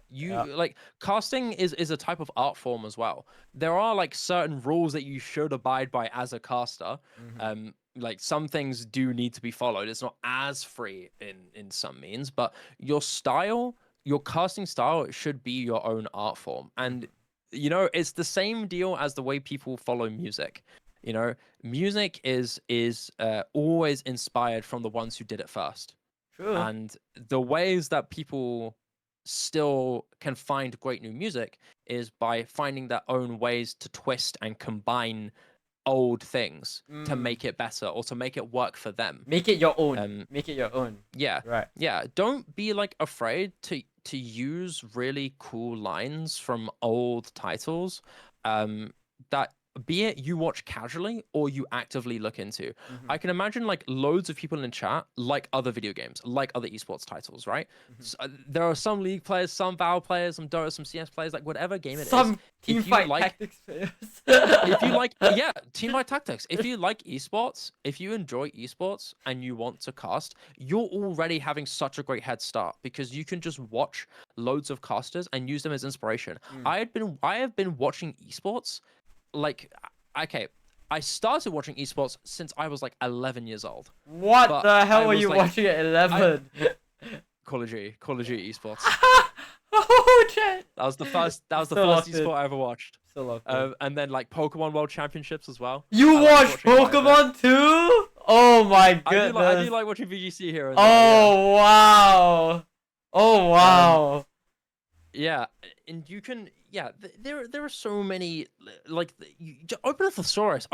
Find a funny word and use a way to use it in a cast. Do you want me to tell you one thing that I really did, guys? This is like crazy tactics from me here. I play a lot of Dead by Daylight. That's like a meme with me, with my friends. Is that like when we're at a LAN, if I get a chance to play, more often than not, I'm playing Dead by Daylight. I haven't in a while. I'm on an off phase for Dead by Daylight right now. I'm playing more Valorant at the moment. No, never mind. But Dead by Daylight has a great byproduct where they have perks, hundreds and hundreds of perks with really cool names that you could use in your caster line. Wait, drop an example. Okay, here you go. There's a perk from a killer called Wesker, called the Mastermind, and he has a perk called Superior Anatomy. Brother, are you thinking about it? Boom. Yo! Guy pops off, hits a really hard section, everyone else misses. Clearly, that's the guy with the superior anatomy, as he's the one holding. Boom! Oh my Boom! goodness. That's one example, straight like that with one perk. And that's cold, and that's freaking cold. That's cold. There are hundreds of them. And granted, I have to say this now, Osu is a harder game to play by play. I have to say it is a harder game to play by play. You will not find as many moments to use these lines for Osu than you will for like Valorant or for League. But it will still help you. There are still going to be things that will help you massively. Let me like see if I can find like Like any, I don't know. Let me think of another example. Like right away. I don't know. I don't. My mind's blanking right now. My mind's blanking. I can't. I don't know why I can't. Is there Pokemon like, example. I'm thinking of a I can't. Pokemon example. I'm thinking of a Pokemon example in my head. Here we go. Here we go. Merciless Storm. Merciless Storm. 4-way SadShiba. FC. It's what's a 4-way FC? They're just beating them now. It's like it's sweet. No. Oh. The map. A pattern in the map. Next. Oh, Storm I like that. Holy crap, we're so back. We're so back. Oh my goodness. Or there you go. Fire up. Someone's popped off after not. So easy. For a long It's so time. easy. This guy's fired up. You know. Oh. Ultimate weapon. Guy's carrying. This guy is Germany's ultimate weapon. Like he's like an easy player on free mod. Ultimate weapon. Oh my goodness. Yeah. If you talk about like a carry player, you can talk about that. Hubris. What does hubris mean? Cool. Overconfidence. Hubris means overconfidence. Why they picked the Someone wrong picks thing? into a map where you think, okay, maybe that's not the best pick to go into, considering the other team's really good. Boom, they lose. X team getting punished for their hubris.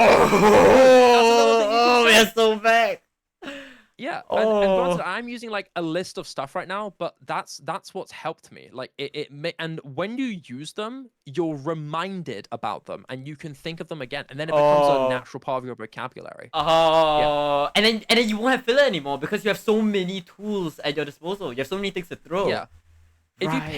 you picture like the race for score in like combos and accuracies, you can kind of see it as like a race or a fight or like a chase, and you can use that in a way. Let's say, I don't know, let's say a team has like a massive score lead, right? And then suddenly all of them collapse, and there's like one or two players who are still holding big enough combo, and there's enough time to bring it back. They're chasing. The chase is on. Right. Yeah. Uma Musume. Holy shit, Chad. Maybe the one who's FCing is the lethal pursuer, perk from the Nemesis into Daylight. Oh man. You know, you have to like envision matches like they're like a show or an anime or a fight. Right. And then you see the players like characters, and then you can envision things so much better. And that's narrative, and that's like the narrative thing. And that's narrative, and that's storylining, and that helps. Yeah. Right. Okay. That was a lot of talk. That was a huge branch off from vocab. I love it. I love it. Merry Christmas. Merry Christmas. Don't copy my strategy. I'm copying. Don't copy my strategy for Dead by Daylight. All of Shiva's lines are downloaded here. I'm stealing all of this shit. If you compare the good cards from me and any normal cards from Shiva, it's the exact same. Yeah. If you just find a cool phrase that you want to use, just do it. Literally, just do it. If you see a cool word, a cool phrase, do it straight away. I think I got non-believer from a song lyric thing. Yeah. Church of Chovy type shit. Yeah, no, that's crazy. Yeah, that's crazy. Yeah, like you can see things. There are millions and millions of media with cool words and cool phrases and cool sayings. You don't have to just look at other casters from other titles, although they're great because obviously they're in the context of what you want to do. But in terms of like vocab, you can do so many things, and you can use words in so many ways. Being well read, I think is like what's important, right? Yeah. Okay. I agree. I'm gonna go to Philoxen. Philoxen is, what do you hear a very common mistake from? Well, what's a very common mistake that you hear from ESL casters? Fun fact: I reached out for T1G for advice, and he thought I was ESL. So chat, I think we're pretty cooked. Chat, I think we're pretty cooked. ESL. I don't know. I don't know what he means by ESL. English second language, like non-native casters. Oh. Like what's a common mistake for non-native casters to make? The thing is, it's a bit hard to critique because it's not their fault. Like, it's not their main language. So it more just comes with practice over time. But it's definitely getting out of the habit of saying the same words that you're very comfortable with. Oh, true. And trying to like, and also like I said before, it's like a huge pet peeve of mine when people just like fill in nothing burgers because they don't know what to say. Like, for example, really common is to say like, oh, you know, let's get into it, let's see what these players can do. And so trying, I mean, the vocab thing that I said before is going to help you a lot. You can learn new words, and that's really cool. If you just open a random like thesaurus and just find a word that you think would work in a cast, that's great. But for for having it being a second language, it's hard because I can't really find a relatable position to say it, because part of what also makes it difficult is grammar, and obviously you need good grammar if you want an accurate cast. And so I wouldn't want to say like open up a textbook and learn English, because that's just not fair and dumb and too much work for casting Osu. I'd very much say like don't be too hard on yourself if English is your second language. Don't be hard on yourself, but still try and seek improvements. And I'd definitely say like improving on grammar is going to be difficult, but it comes over time just with learning the language more, like the more you cast. Obviously when you interact with more English speaking people, that's going to help as well. I wouldn't know like a very specific way aside from just saying like it takes time.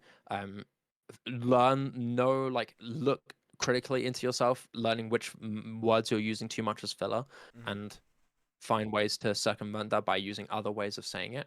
And also like work with your co-casters.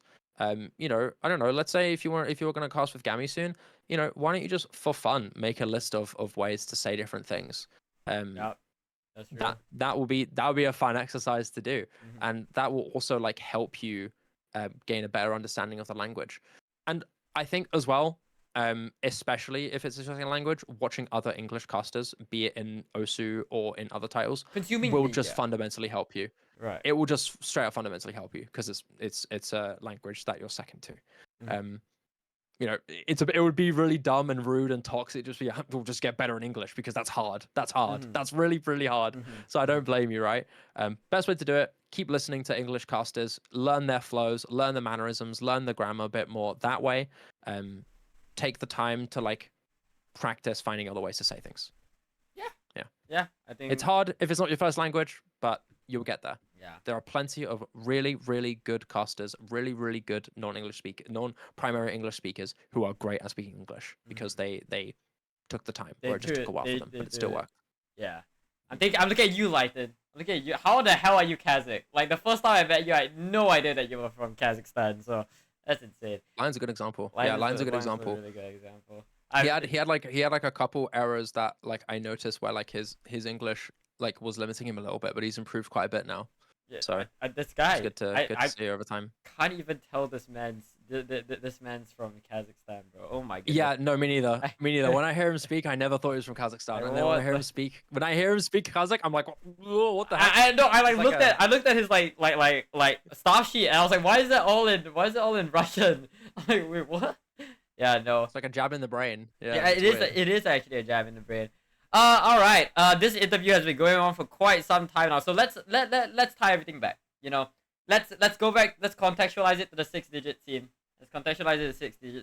And I want to know what you believe are the most important fundamental ideas for commentators, or for newer commentators to understand. Most fundamental ideas. Yeah, for new casters. For new casters, first off, have fun, like enjoy it. If you don't enjoy it, then don't bother. Find like ways of like, if you don't enjoy like the matches that you're doing and you're not invested, like don't do it. Like I never make myself do matches that I don't want to do because of like numbers. And maybe initially, like for new casters, you might want to do that to get yourself on the map and get improvement, and that's fine. But just make sure, you know, if you don't want to do it, it's not for you, and that's okay, you know. But yeah, have fun with it. Seek out as many like matches as possible, and be very, very like open to criticism and advice. Be as open as possible. I love it when people give me advice, because I never ever see it as like, oh, they think I'm garbage. I never see it that way.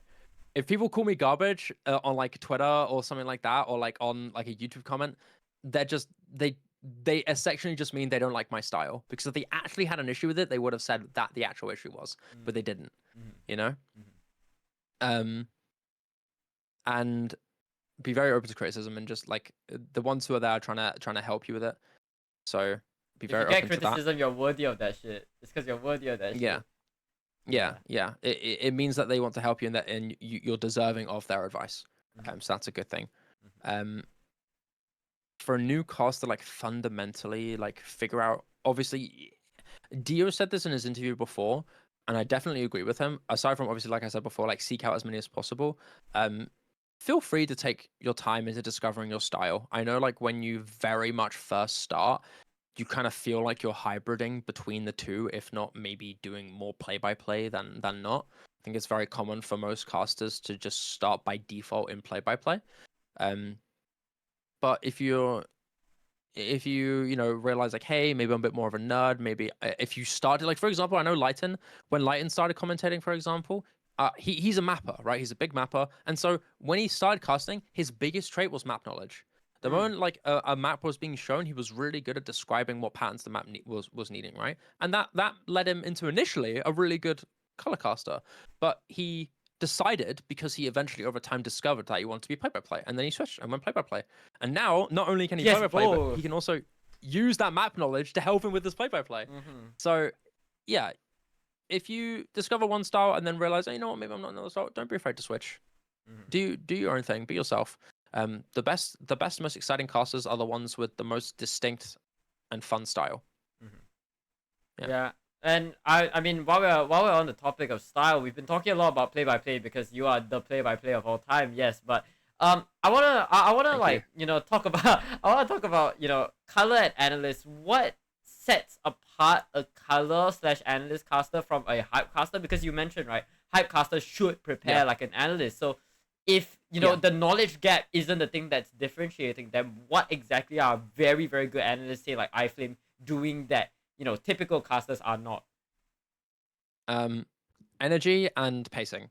So energy is important because play-by-play is meant to be the rundown of like saying what's happening as it's happening, and then using that to kind of twist in the storyline of it and end up kind of making the people invested and excited about what's just happened. And the color/analyst, because color is kind of seen as the middle ground man, where you kind of do both, where analyst is very much strictly nerding out, right? Yeah. But color casters are meant to be that healthy balance of energy where they can cool it down slightly and focus more around the detailed parts that maybe the play didn't notice, or maybe an important part that's coming up. Talk about the future. Color casters are also great sources of storytellers. If you're a play-by-play that is more about straight away what's happening, the color caster can back you up massively and use that to storyline for you, and you can piggyback off it. You can bounce off each other from that. I think a lot of people like to see color. I know Chiliapair sees it this way. Like, color casters are like the storytellers of host casting, and I can partially agree and partially disagree. I think it depends on who the casters are. It depends on who they can be. But generally, I like to see the color as like the middleman between the analyst and the play-by-play. I never thought of it like that. Yeah. So play-by-play, the hype guy who gets everyone excited and says what's going on as it's happening.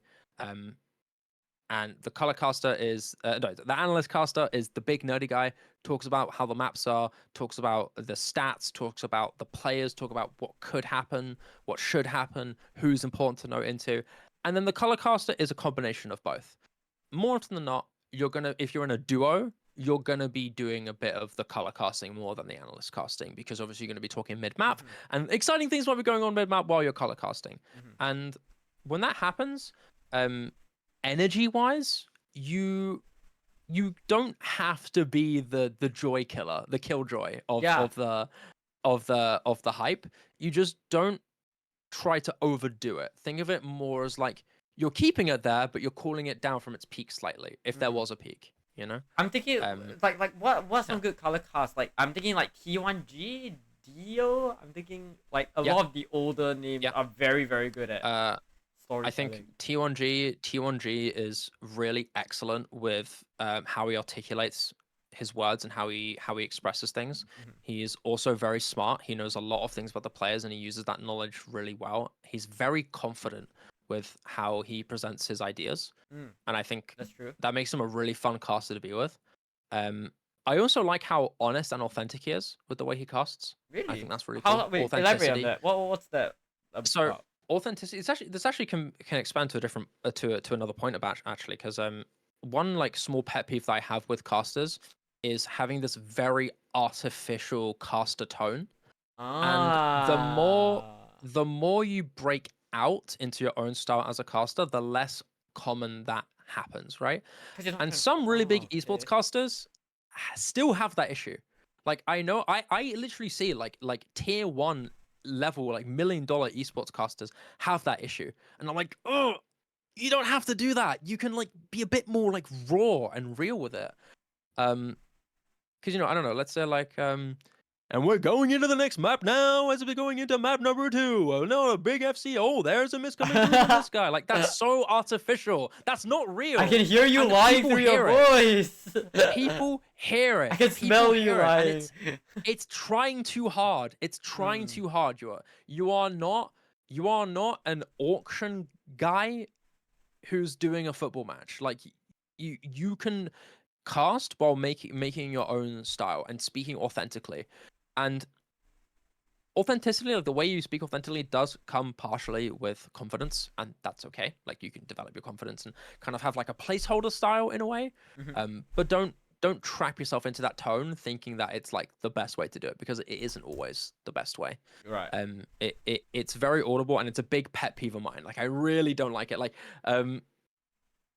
yeah, like there are some like casters in both esports and in OS that have that tone, and it like, I don't like hate them for it. Like, it breaks the flow. It like, if they want to, I'd say it breaks immersion, because okay. Here's a great way of saying it, right? Okay. My favorite casters, and I'm sure your favorite casters as well, more often than not, cast with a side of professionalism, but also quite a few pinches of being a fan.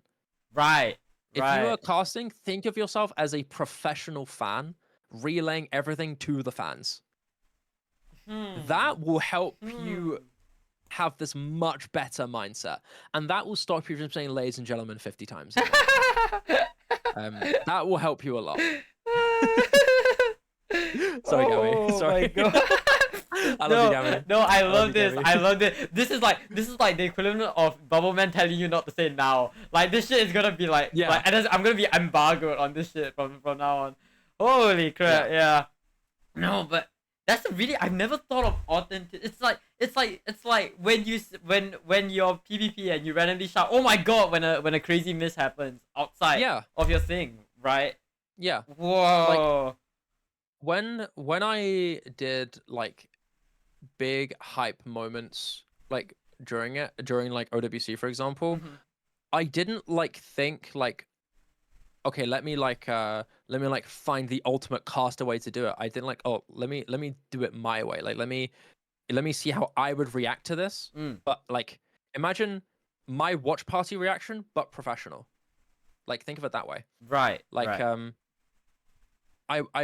I did have this habit in OWC 2024 that I didn't like too much, where like I did a bit of an abrupt transition where I went from like shouting normally to being like, like, I did that a little bit too much.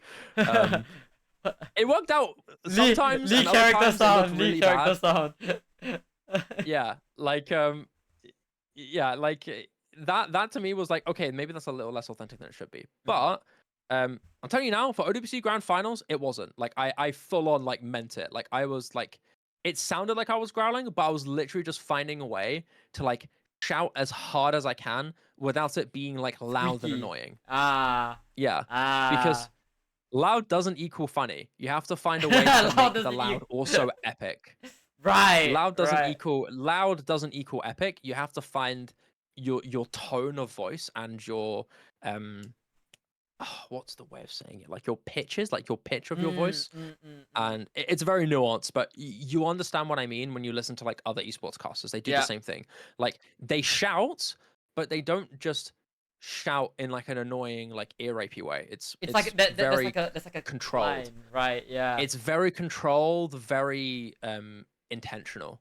Right. Yeah. Right. And it's again going back to like this idea of nuance where it's like not just loud, but it's like you are making sure that it's loud with a meaning, right? Yeah, your energy, think of your energy like, oh, I had this like idea, but it's like, okay, here's a good one. Okay. Think of your energy like you're squeezing a lemon, right? Okay. You want to squeeze slowly but surely, make sure all that juice is out, but you don't want to squeeze too hard that the flesh comes out.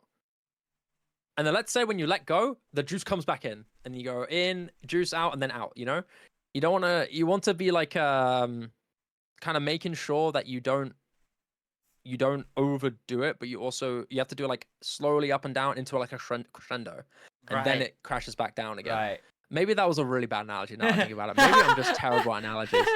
I don't know how to explain it, but like to put it in really simple terms, hype casting should be a gradual thing until you find a peak, and then when that peak is reached, you cool it down just a little bit, because more often than not, the peak happens at the end of the map, right? Yeah. So, yeah, think of it that way. Let's say someone's FCing, and you're like, oh my god, this guy's about to FC, gaining, still FCing, still holding on, boom, boom. He FCs, oh my god, big peak, go crazy, go wild, massive. Do your big line, big line. Yeah, do you like your epic big line after they win the map? Like, oh my god, the clutch manages to get them to win the map, and then after that, you don't have to keep screaming, bro. Like the map's over. You can like cool it back down, and you can go back up. Later on. It also comes with other more specific moments, like let's say it's a long map and things are getting really intense, like someone misses, huge miss from this guy, blah blah blah blah, and then you pass to your color caster, and then after that you go back down again. Think of your switch as your reset in a way. Switching is like a really good way to reset your tone there. That's like the simplest way to do it. Yeah. Okay. I might not be the best at articulating my words. I'm feeling it. No, to be fair, I didn't send you the questions for the interview. Like, this is not your fault. This is not your fault. Yeah. Right. What's another like thing? Oh, this is an obvious one that I should have said from the very beginning. The map is a great tell for energy. Oh. Just use the map. The song. Like this is another part of the thing where like the prep that you have into your map hauling is like gonna also really help you, because if you know when the difficult part's coming up, you can kind of use that as the build up. Because if you know it's coming, you can go up and crazy. And then here we go into the big section. Going crazy. This guy's still holding. Oh, he holds on to the big section. You know? Think it's like a gradual like build up. And the map is a great help for that. In a map, right? And then like breaks in the map. They can use that to... Yes. When things go quiet and you're in a slow section, slow down. Calm down. Yeah. Because then it becomes special, right? Some of the best moments in casting comes from you being calm. Like some of the best moments come from being relaxed. Like during the break, like, oh, and there's the break, and your words are there. Like your words matter. Your tone is going to be there. You don't have to be shouting to be hype. You know what I mean? I feel it. I see it in my head. You get it? I get it. So imagine there's like a break and you see the combos and you be like, the break is shown. This is it. This is the last hope for this team. It's do or die. All of this rests on this player. Here goes the big combo. Blah blah. He's coming up and he still holds on. Oh my god, this thing is coming. No, they won the map and it's over. You know, boom. There you go. I'm getting chills. I don't even know what's happening, but I'm getting chills. Merry Christmas. Merry Christmas. You know? Merry Christmas. You know, have some. Yeah, thank you. Chocolate on the side, you know. Yeah, that's right. Oh my god. Speaking of chocolate, one last thing. I think this is something that you bring up. I think you brought it up twice when we were talking. The sauce. What is your advice for getting lost in the sauce? Oh, okay. Listen, I mean, casting OWC is the most exciting thing of my entire life, and casting COE is one of the best things I've ever had the privilege of doing. And even then, what some people think are like the greatest casts of my entire career, I can sometimes see as ruined because I got lost in the sauce. I didn't ruin it for OWC 2024, which I'm so relieved for, and 2023 as well. I did pretty good with. But I'll tell you one thing. I have had some of the best potential moments in my casting career completely ruined because I just got so absurdly hyped, so absurdly excited going into it. I was thinking so much about just being loud and being excited that I didn't know what to say. Mm-hmm. Like, your words matter a lot. Like, the way you say things and your words are a huge value to it. It's not just how you say it. It can also be what you say, Right. which I know usually is the other way around, but how you say it also really matters. But sometimes like some of the words that you say, some of the lines that you say, like, are etched in the game's history if they're good enough, right? Yeah. Like, I wouldn't use myself for example, but like for example with T1G after South Korea beat USA in OWC, he said this line which I thought was so amazing. He was like, last year they proved that gods can bleed, and this year they proved that gods can be killed. And I was like, oh, that's so good. Oh, what a line! And it was right after your line. It was right after your line. It was right after my line too, and I was like, "Oh, you're so good at that." Making history books. We're making history books with this one. Yeah, and oh fuck, my brain just fucked. I got lost in the sauce. You got lost in the sauce. Getting lost in the sauce is like an okay problem to have, but it is still a problem that you should be fixing because it can lead to like the biggest peak of the match that you're doing, the biggest ultimate moment of your cast be completely ruined because you are not actively thinking about the words you want to say. And more often than not, this is where rehearsals really help. Especially if it's the biggest match of like a tournament coming in. What's like a rehearsal? So, well, when I did OS World Cup, and this was a big thanks to just how much passion I had for OWC. When I got into OWC 2023, the second I found out I was in the tournament, let alone in grand finals, I was instantly thinking about lines that I could say if South Korea beat USA in the grand final, or if USA beat Korea in the grand final. Like, I was literally, I was at work the morning that I found out I got into OWC. I was thinking about the Dallas Be Silence line. I was thinking about that line straight away, and I rehearse it in my brain, and I think of other lines that I can add on top of it, and suddenly it becomes this amazing ending speech, and that really helps with getting lost in the sauce. Because if you didn't have that rehearsed already in your mind, you would have just like waffled out, and then you're like, oh yeah, that was Be Silent, and then it wouldn't be cool. Then it wouldn't be as cool. But if you time it right and use the silence a little bit there as well, and add like slight pauses that really help there as well, like that makes it perfect, and that only comes with rehearsals and like being ready to use it. You know what I mean? I rehearsed both of my champions calls for OWC 2023 and 2024. All of my other lines were improvised. Every single other one. Even the worst HR player Blue Zenith one. Oh. And part of the reason why I nailed that line so well was actually because I wasn't so focused and obsessed with trying to make it epic. Because getting lost in the sauce means getting overwhelmed in your own hype, in your own energy. And that makes you like a little overwhelmed, and then your brain just starts fogging. What does it look like in the commentary booth for you? Like you're like seeing everything on the screen, and like you're talking. What was it? Your heart is racing like crazy. You are trying to just keep on talking. And so you're just throwing words. And you're trying to keep energy, and you're just throwing words. Yeah. And you're just throwing words, and that sometimes can be a bit of a problem because you lose your composure, and you lose your thought process when you cast as well, right? Yeah, you lose your thought process. And the thing is, when I did that semifinals line with worst HR player, I was really focused because I wasn't necessarily obsessed with like overhyping, because I didn't expect it to be super hype. Like, I knew OWC was going to be stupid hype. Like, both times I knew it, and I was like absolutely hell bent on making sure I pulled the best cast I could possibly do. And I knew for a fact, you might get lost in the sauce. And if you do, that's okay, because you got that line ready. You got that line in your head ready. If you find something better, great. But if you don't don't deviate. Like, go with the amazing cinema that you've cooked. Like, go for it. It's in the oven for a reason, you know? There's no point putting it in the oven if it ain't gonna be scrounged up. You know what I'm saying? That's like, right. That's you gotta, right. That's right. You gotta have it up there. You gotta serve it to the people. And yeah, I was really proud of my myself. However, I'll tell you one thing: if you look back on that tiebreaker, I wasn't very composed. I did get lost in the sauce every now and again. 2023. I was much better. I was much better at composing myself in 2024. I was really good at composing myself. I gotta do some like close comparison. What the hell? I don't know how I did it. I don't know how I did it in 2024, but I was really locked in that cast.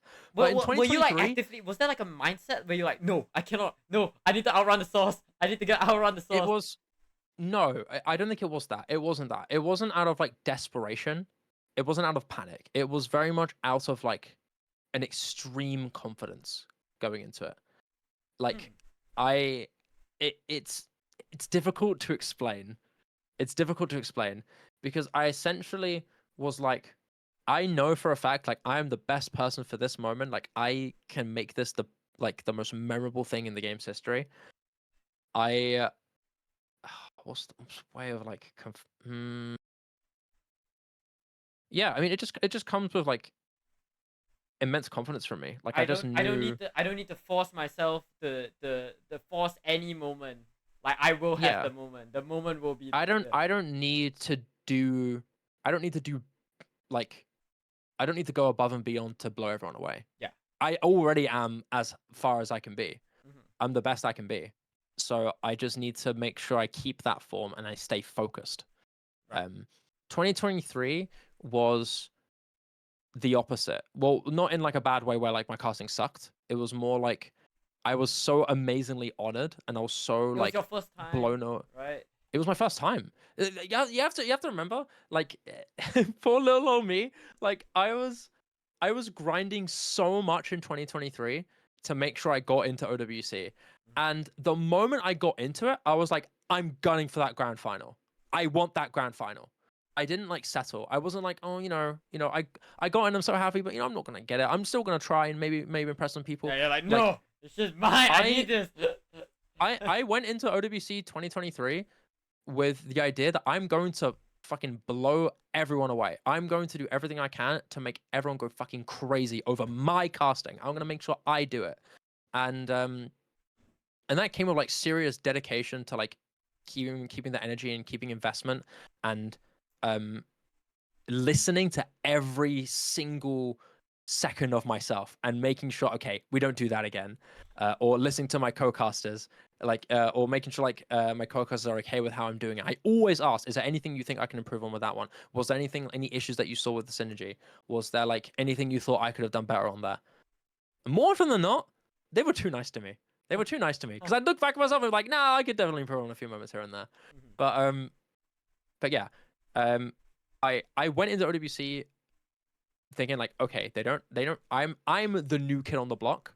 I'm not going to be seen as like the biggest one, but I want to get into grand finals through merit and merit alone. Like, I want to earn it, and I did.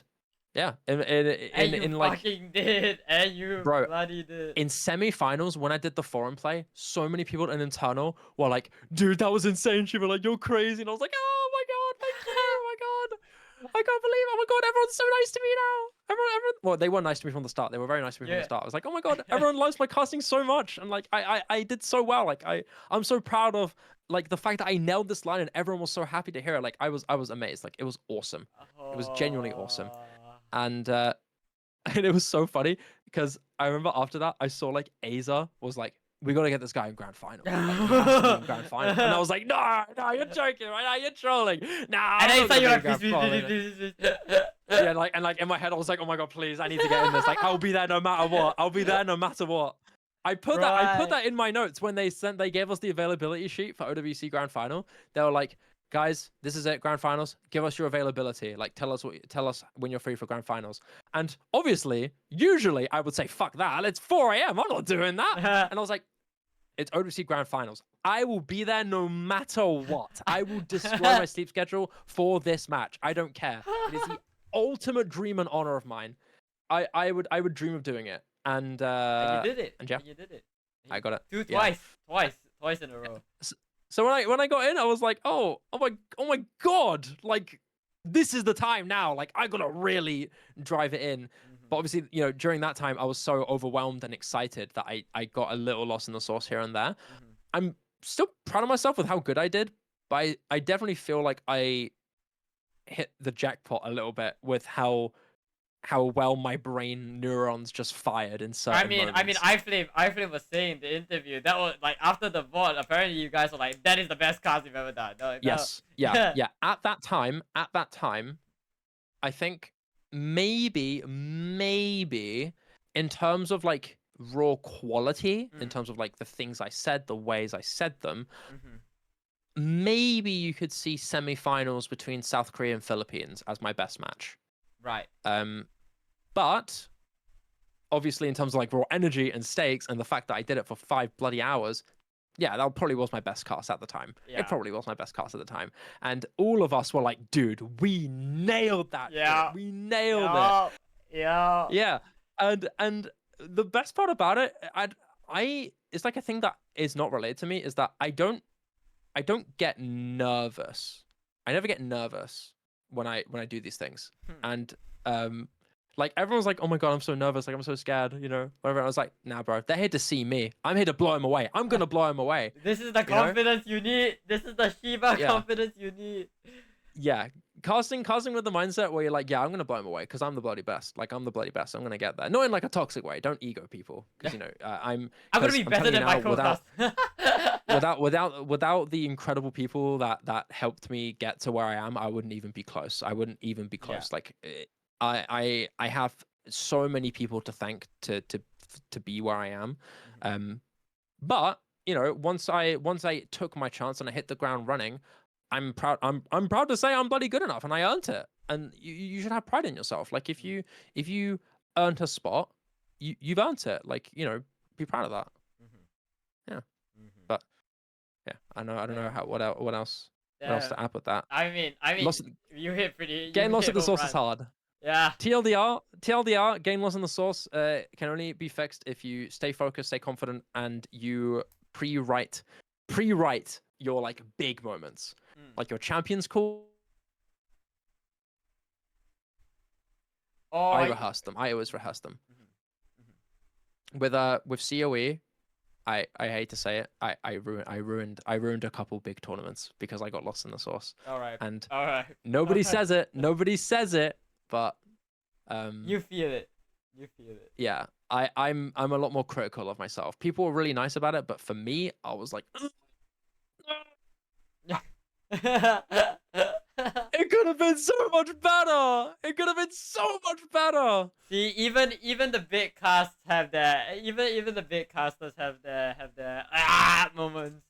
Yeah. Trust me. Like, I'll trust you now. Trust me. Like, I may be like a big caster for Osu, but every single caster like has mistakes and can feel like they're critical of themselves. I know like some casters feel like they don't have enough energy. Other casters feel like they don't say the right things. Like for me, I think it's the latter, where like I don't say the right things sometimes, or like I don't think I give too much energy sometimes as well. Play by play issue. That was how I ruined MGC. That was how I ruined my MGC cast, I think. Like I had too much energy because I was so fucking obsessed with Vaxay losing his first match in like 6 years, that I couldn't keep it together. So I just like got lost in the source and was yelling so much. And I did have some people in like comments and stuff were like, oh, they didn't like it. And I was like, although it hurt me at the time, I did talk to Dio about it, and he was like, you were good, man. Like, you were fine. So even then, even if I'm critical of myself, like, you're not garbage for making like a few mistakes. If your co-casters say you did good, then you didn't do the worst job. I think Dio said like at some point you get to a level, right, where your lows are honestly still pretty high. It's just like you know yourself exactly. best. You know yourself best. You know when you fuck up. Yeah. Right. I just hold myself to a really high standard, like a really, really absurdly high standard. And that's how you improve. I care about. Yeah. Yeah, that's how you improve. But yeah, always seek out improvements from your co-casters. Like always ask for advice. All right. Well, I think that's all the comp stuff that I wanna that I wanna talk about, and also it's been 2 hours worth of comp stuff. Let's just do some. No way. Let's just do some quick. 2 hours already? questions. Oh my Bro, god. I know, right? This is the longest interview. Holy shit. That's shit. crazy. Do not put two my yappers bad. in the same room. Do not put two yappers in the same room. All right. My first question. To this day, what's your favorite cast of all time? If you had to pick one. My favorite cast of all time for OS. So, I think. Oh, I need a moment to think about this quickly. Because I have a feeling.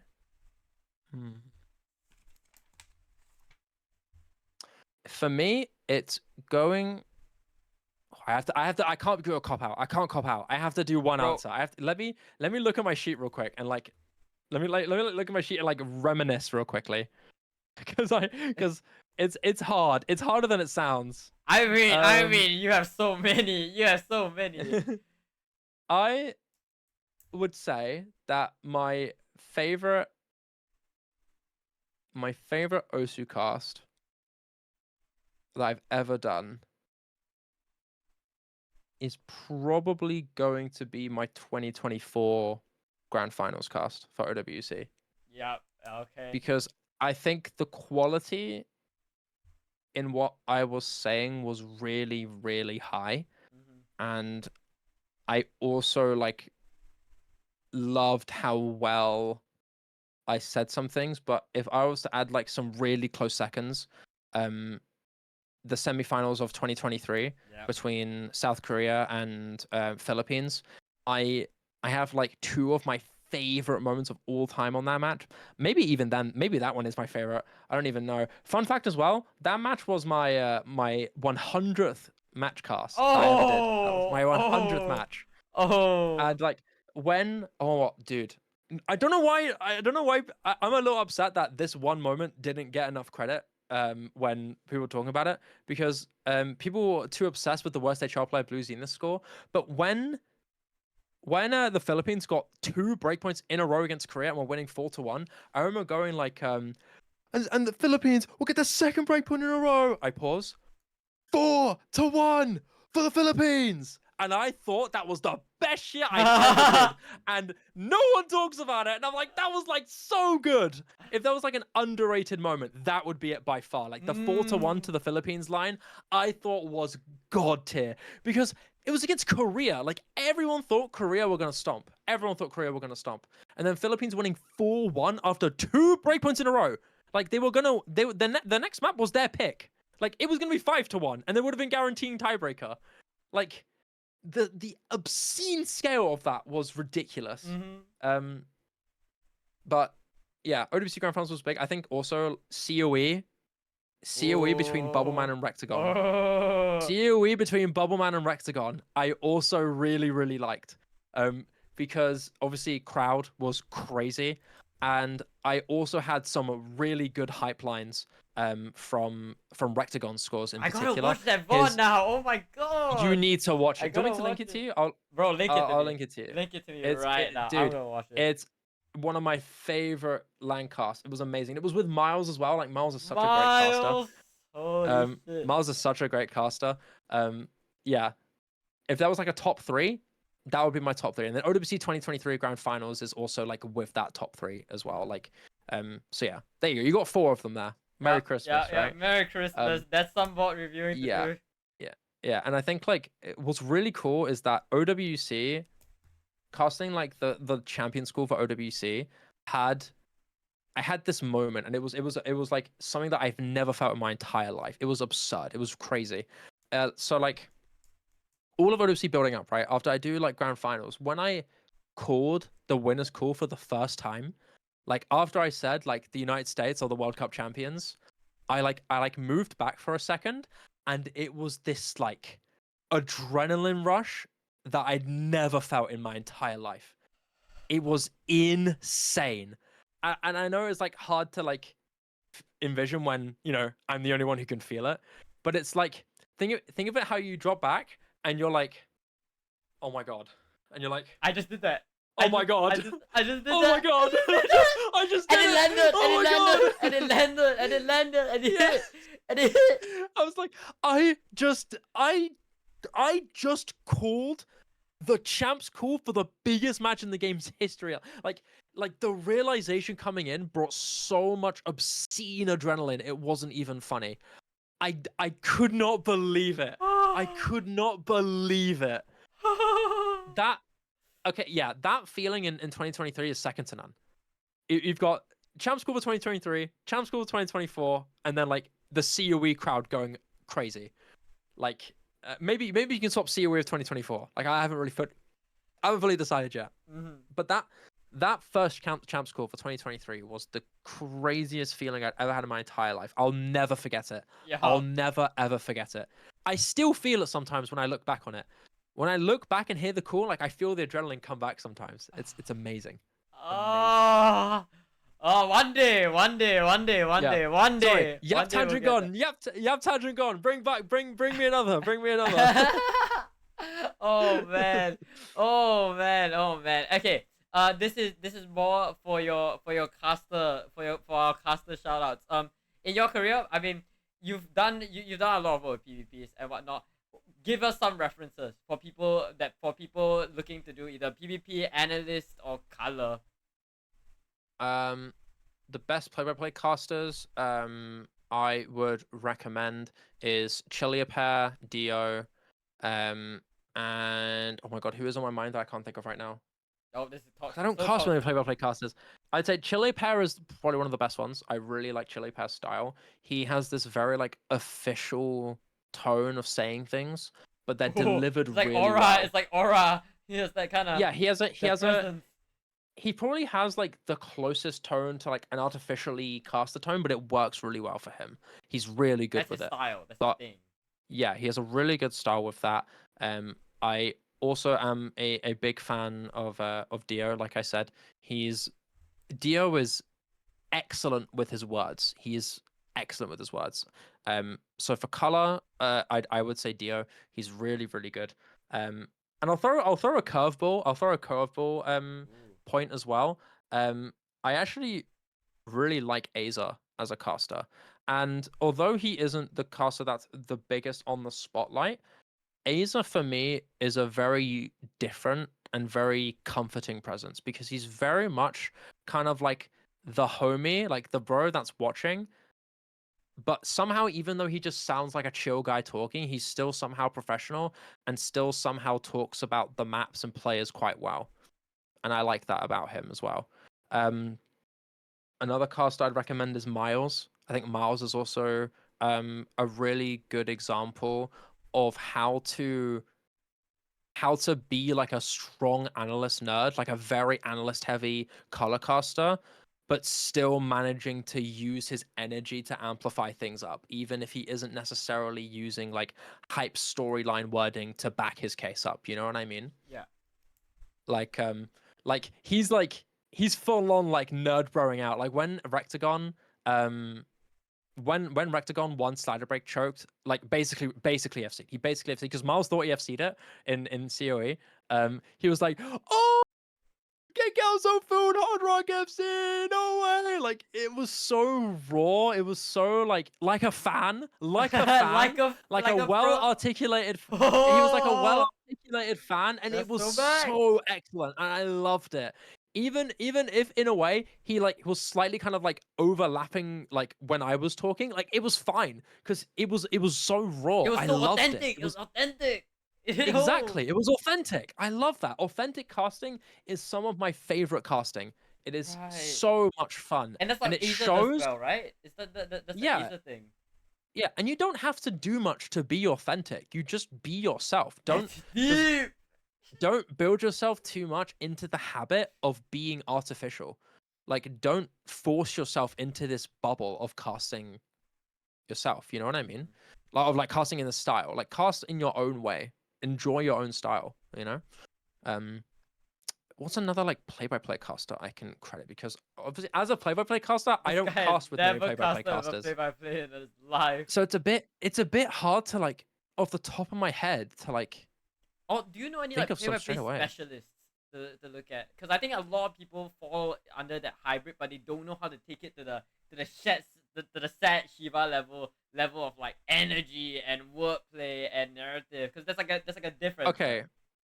I'll tell you one thing. It does come with a slight like asterisk because I think Doland is one of the greatest play-by-play casters of all time. Oh. But he has a big problem in which he was part of a he casted a very old generation of the game, and although his play-by-play and his hyping is excellent, he does sometimes fall into traps of not knowing what's going on, and and like sometimes losing like sometimes he repeats words too much, or sometimes he sometimes evidently says things that if you know the map or you know the teams, he's a little bit wrong in terms of info. However, when he is on it, it is absolutely spectacular.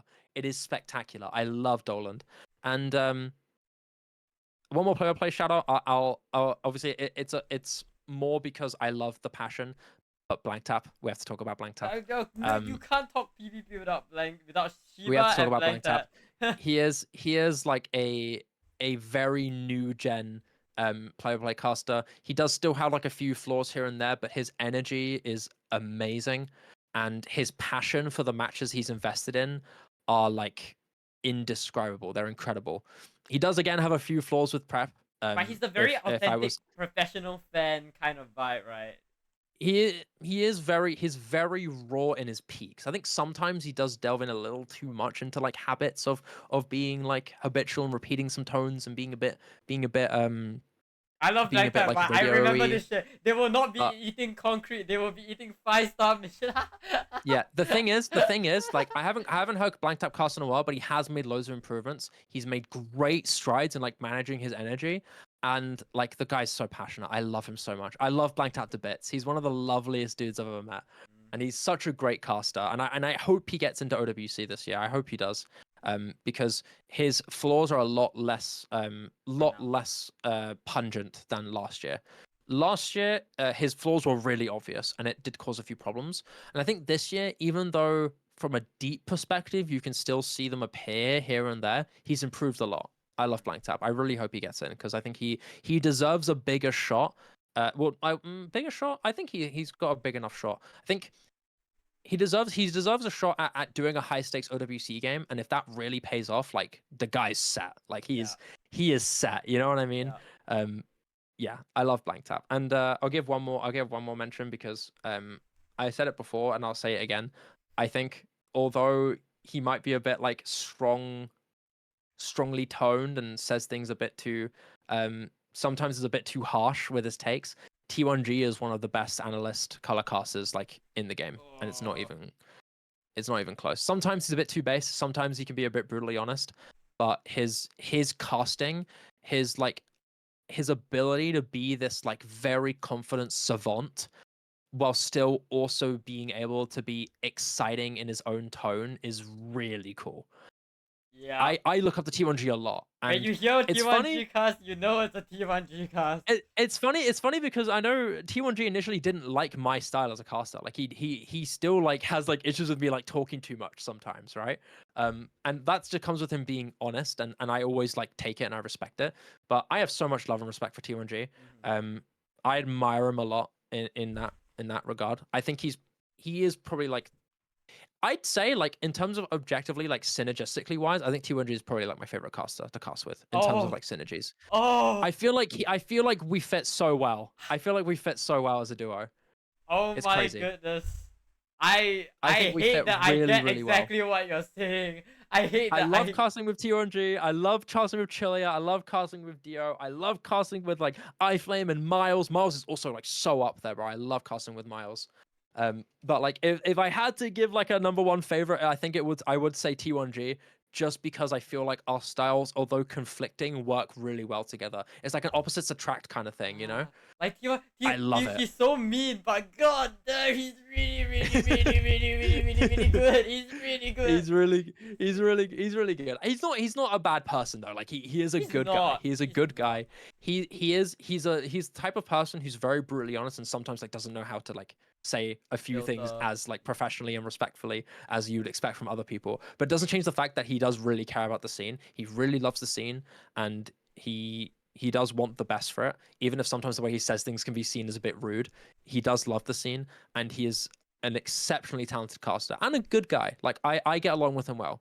He's a really cool guy. He's like one of those people where like from an outside perspective he's like really scary, but once you get to talk to him, once you get to know him, he's like he's amazing.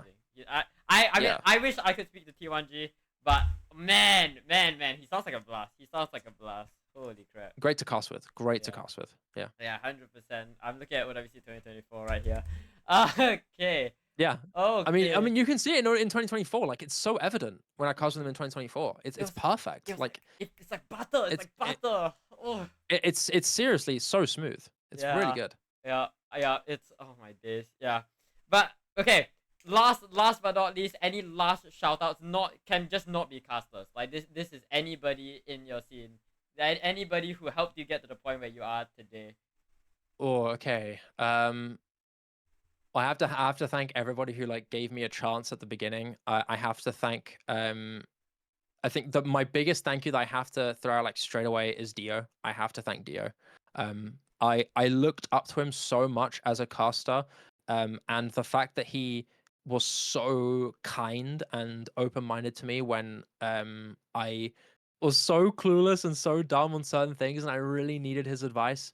And the fact that he was just so willing to listen and willing to be honest with me when I really wanted it was lovely.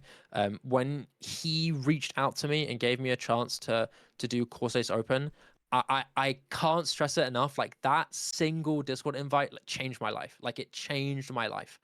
And I know it sounds like I owe my entire career to him. Partially I do. I'm happy to say that I earned my longevity. But Dio like gifted me like a huge chance to really grow and like learn from myself. So yeah, without him I wouldn't be here. Like, really, I wouldn't. I love that guy, man. I'm so grateful he sent me that invite and gave me a chance.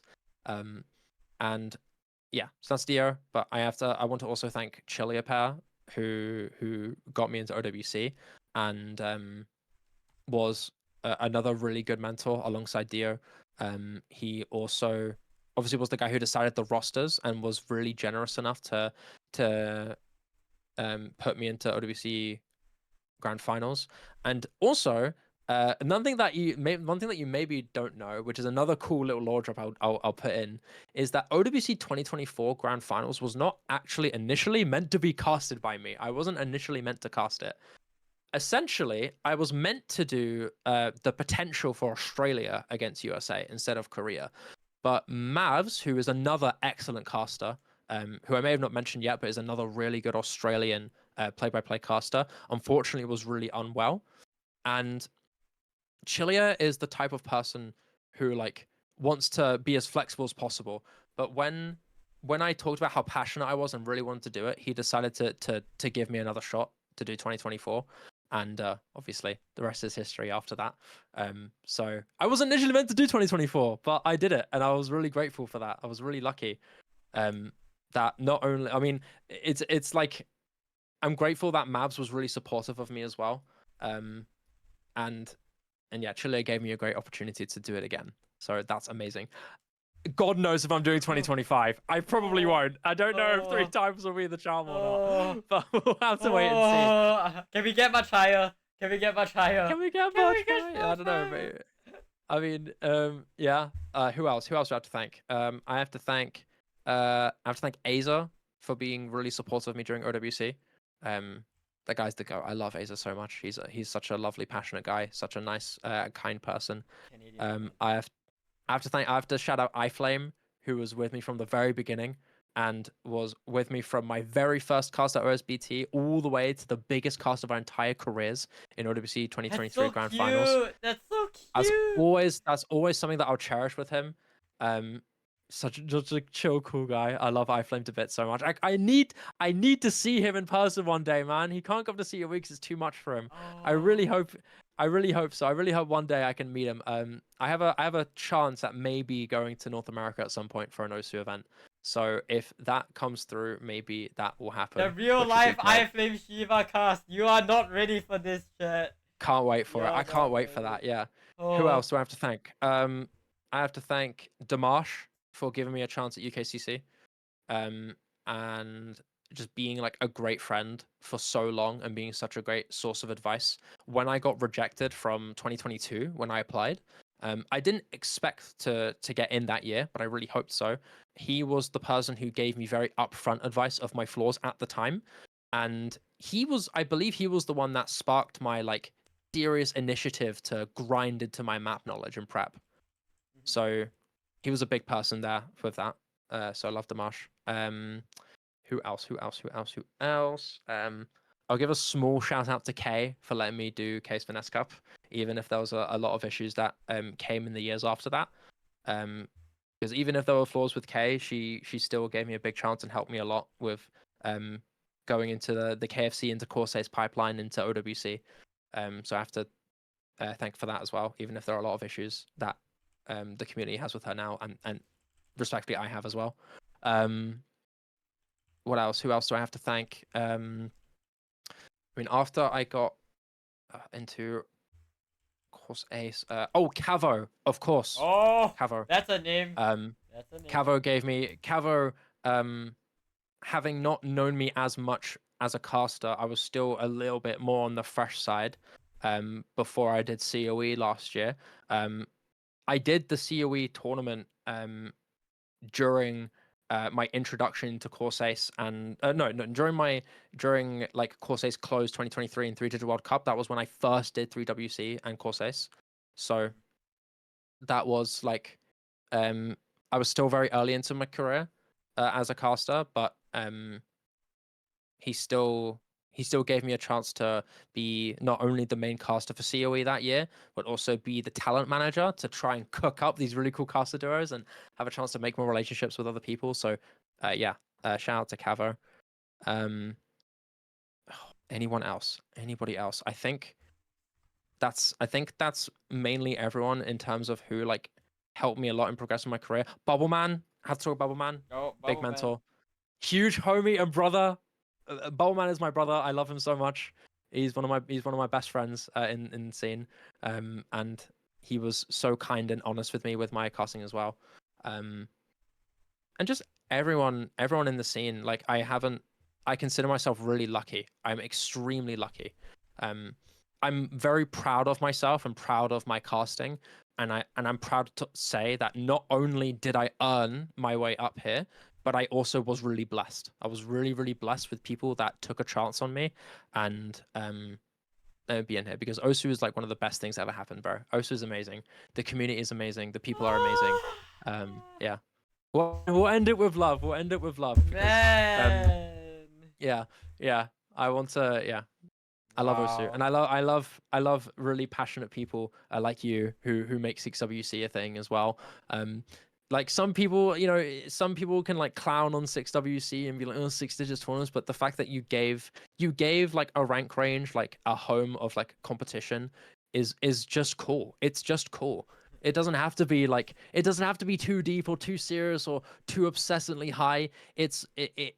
I appreciate it more for the community that it brings together than anything else. I respect it much, much, much more for a community builder than an actual like scene for competition, even if it is a good scene for competition. So yeah, I'll shout out to everyone on top of the individuals that helped me in my career. Bro, you really gotta do that to me as the interview ends, bro. You really gotta do that. God damn. Oh wow, but yeah, I think you said it. Let's end it with love. Let's end it with love. End it with love. This interview has been going on for an hour 30. And it's been an absolute blast. Like, holy crap. I didn't think I would enjoy it that much. I was high-key worried that there would be a lot of overlap with iFlame, but wow, that was so much. I'm glad because I'm always way too scared of like seriously overdoing it with tangents. Like, I know we did a lot of tangents, but I hope they were helpful tangents. You know what I mean? Bro, when you have two wafflers, it doesn't matter. I think that's like my ADHD habit though. Like, I feel like with interviews, I can never give like proper concise answers. I'll always go into tangents no matter what. That's what it's all about. That's what we're all about. But yeah. That's why we didn't put you right before the grand finals match. That's why we can't cut you off like that. Yeah, no problem, no problem. This is awesome. I had so much fun. Thank you so much, Shiva. And I hope all of you guys enjoyed. I think this is one of the most consistent viewerships that we've had throughout the entire thing. Like usually people like tab out. I think it was like the second highest was like Dio. So I think people definitely enjoyed the environment, the energy that we had in the commentary booth today. It was an absolute blast, and you know, you're one of my biggest inspirations. You know, like I think it's similar to how you looked up to Dio. I look up to you today. So yeah, everyone has someone that they look up to. You know, everyone has someone that they look up to. Is that did I say that with Shiv? I'm pretty sure. Like, dude, these last 3 interviews have been insane. Dio, Shiv, and you like have been pulling bank.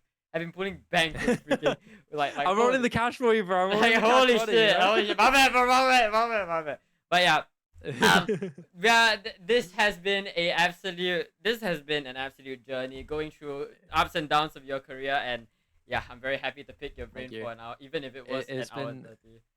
I'm very, very honored to be on here. I'm very like very yeah, I mean, I'm very honored to be like considered someone to be worthy of like a guest of honor and being worthy of having their brain picked out. It's a very like humbling thing, because before I did casting, I can't lie to you, I thought I was a nothing burger nobody. Like I'll make it deep before it ends, but like yeah, I thought like if before I discovered I had going for me in casting, I was a uni dropout, failure at school, couldn't make it out in competitive video games, didn't really have too many like people who I was close with. I didn't have a big community for myself, and Osu made that for me, and casting made that for me.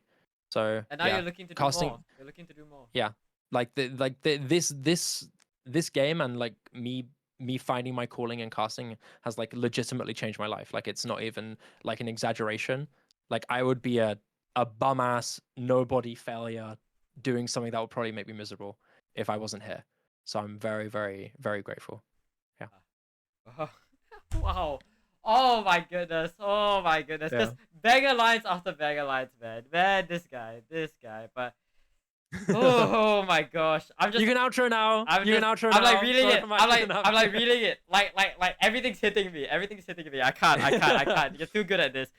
But I'm trying to beat you in the match cost game, you know? I'm trying to beat you in the match cost. But it's like I'll never. It's like how no rapper can ever contest the Eminem. I can never contest with Shiva. You know. Yeah, but yeah. Hey, who knows, bro? Who knows? One can dream. I'll be the second Southeast Asian country caster in OWC after playing that. But yeah, that'd be sick, man. That's a goal for another year. You know, that's another 2 years. Maybe once I'm out of the army, we'll see how it goes. Go for it. You got it, bro. You got this. Keep grinding. Thank you, man. Thank you. It means a lot. But yeah, with that, ladies and gentlemen, this outro has been a long time coming, long time coming than the grand finals tiebreaker showcase. But with that, hell no. Ladies and gentlemen, Gadies and gentlemen, that will be the end of the slider break. This was SadShiba. Beyond yelling, is a whole lot of deep talking. 2 hours and 37 minutes worth of deep talking. So I'm not gonna hold you guys for any longer. If you are interested in seeing the matches that we have to come, I believe we are having a staff show match or captain show match very soon. Very, very interesting stuff. If you want to see the tiebreaker actually getting played in match, you know, that might be the only time you get to see it, given our record with tiebreakers. But yeah, tiebreaker show match. Yo, that sounds spicy, bro. That's right. But with that, once again, you know, my name has been Gami Kurila. His name was SadShiba, and of course, thank you for having me. Bye bye. Bye bye.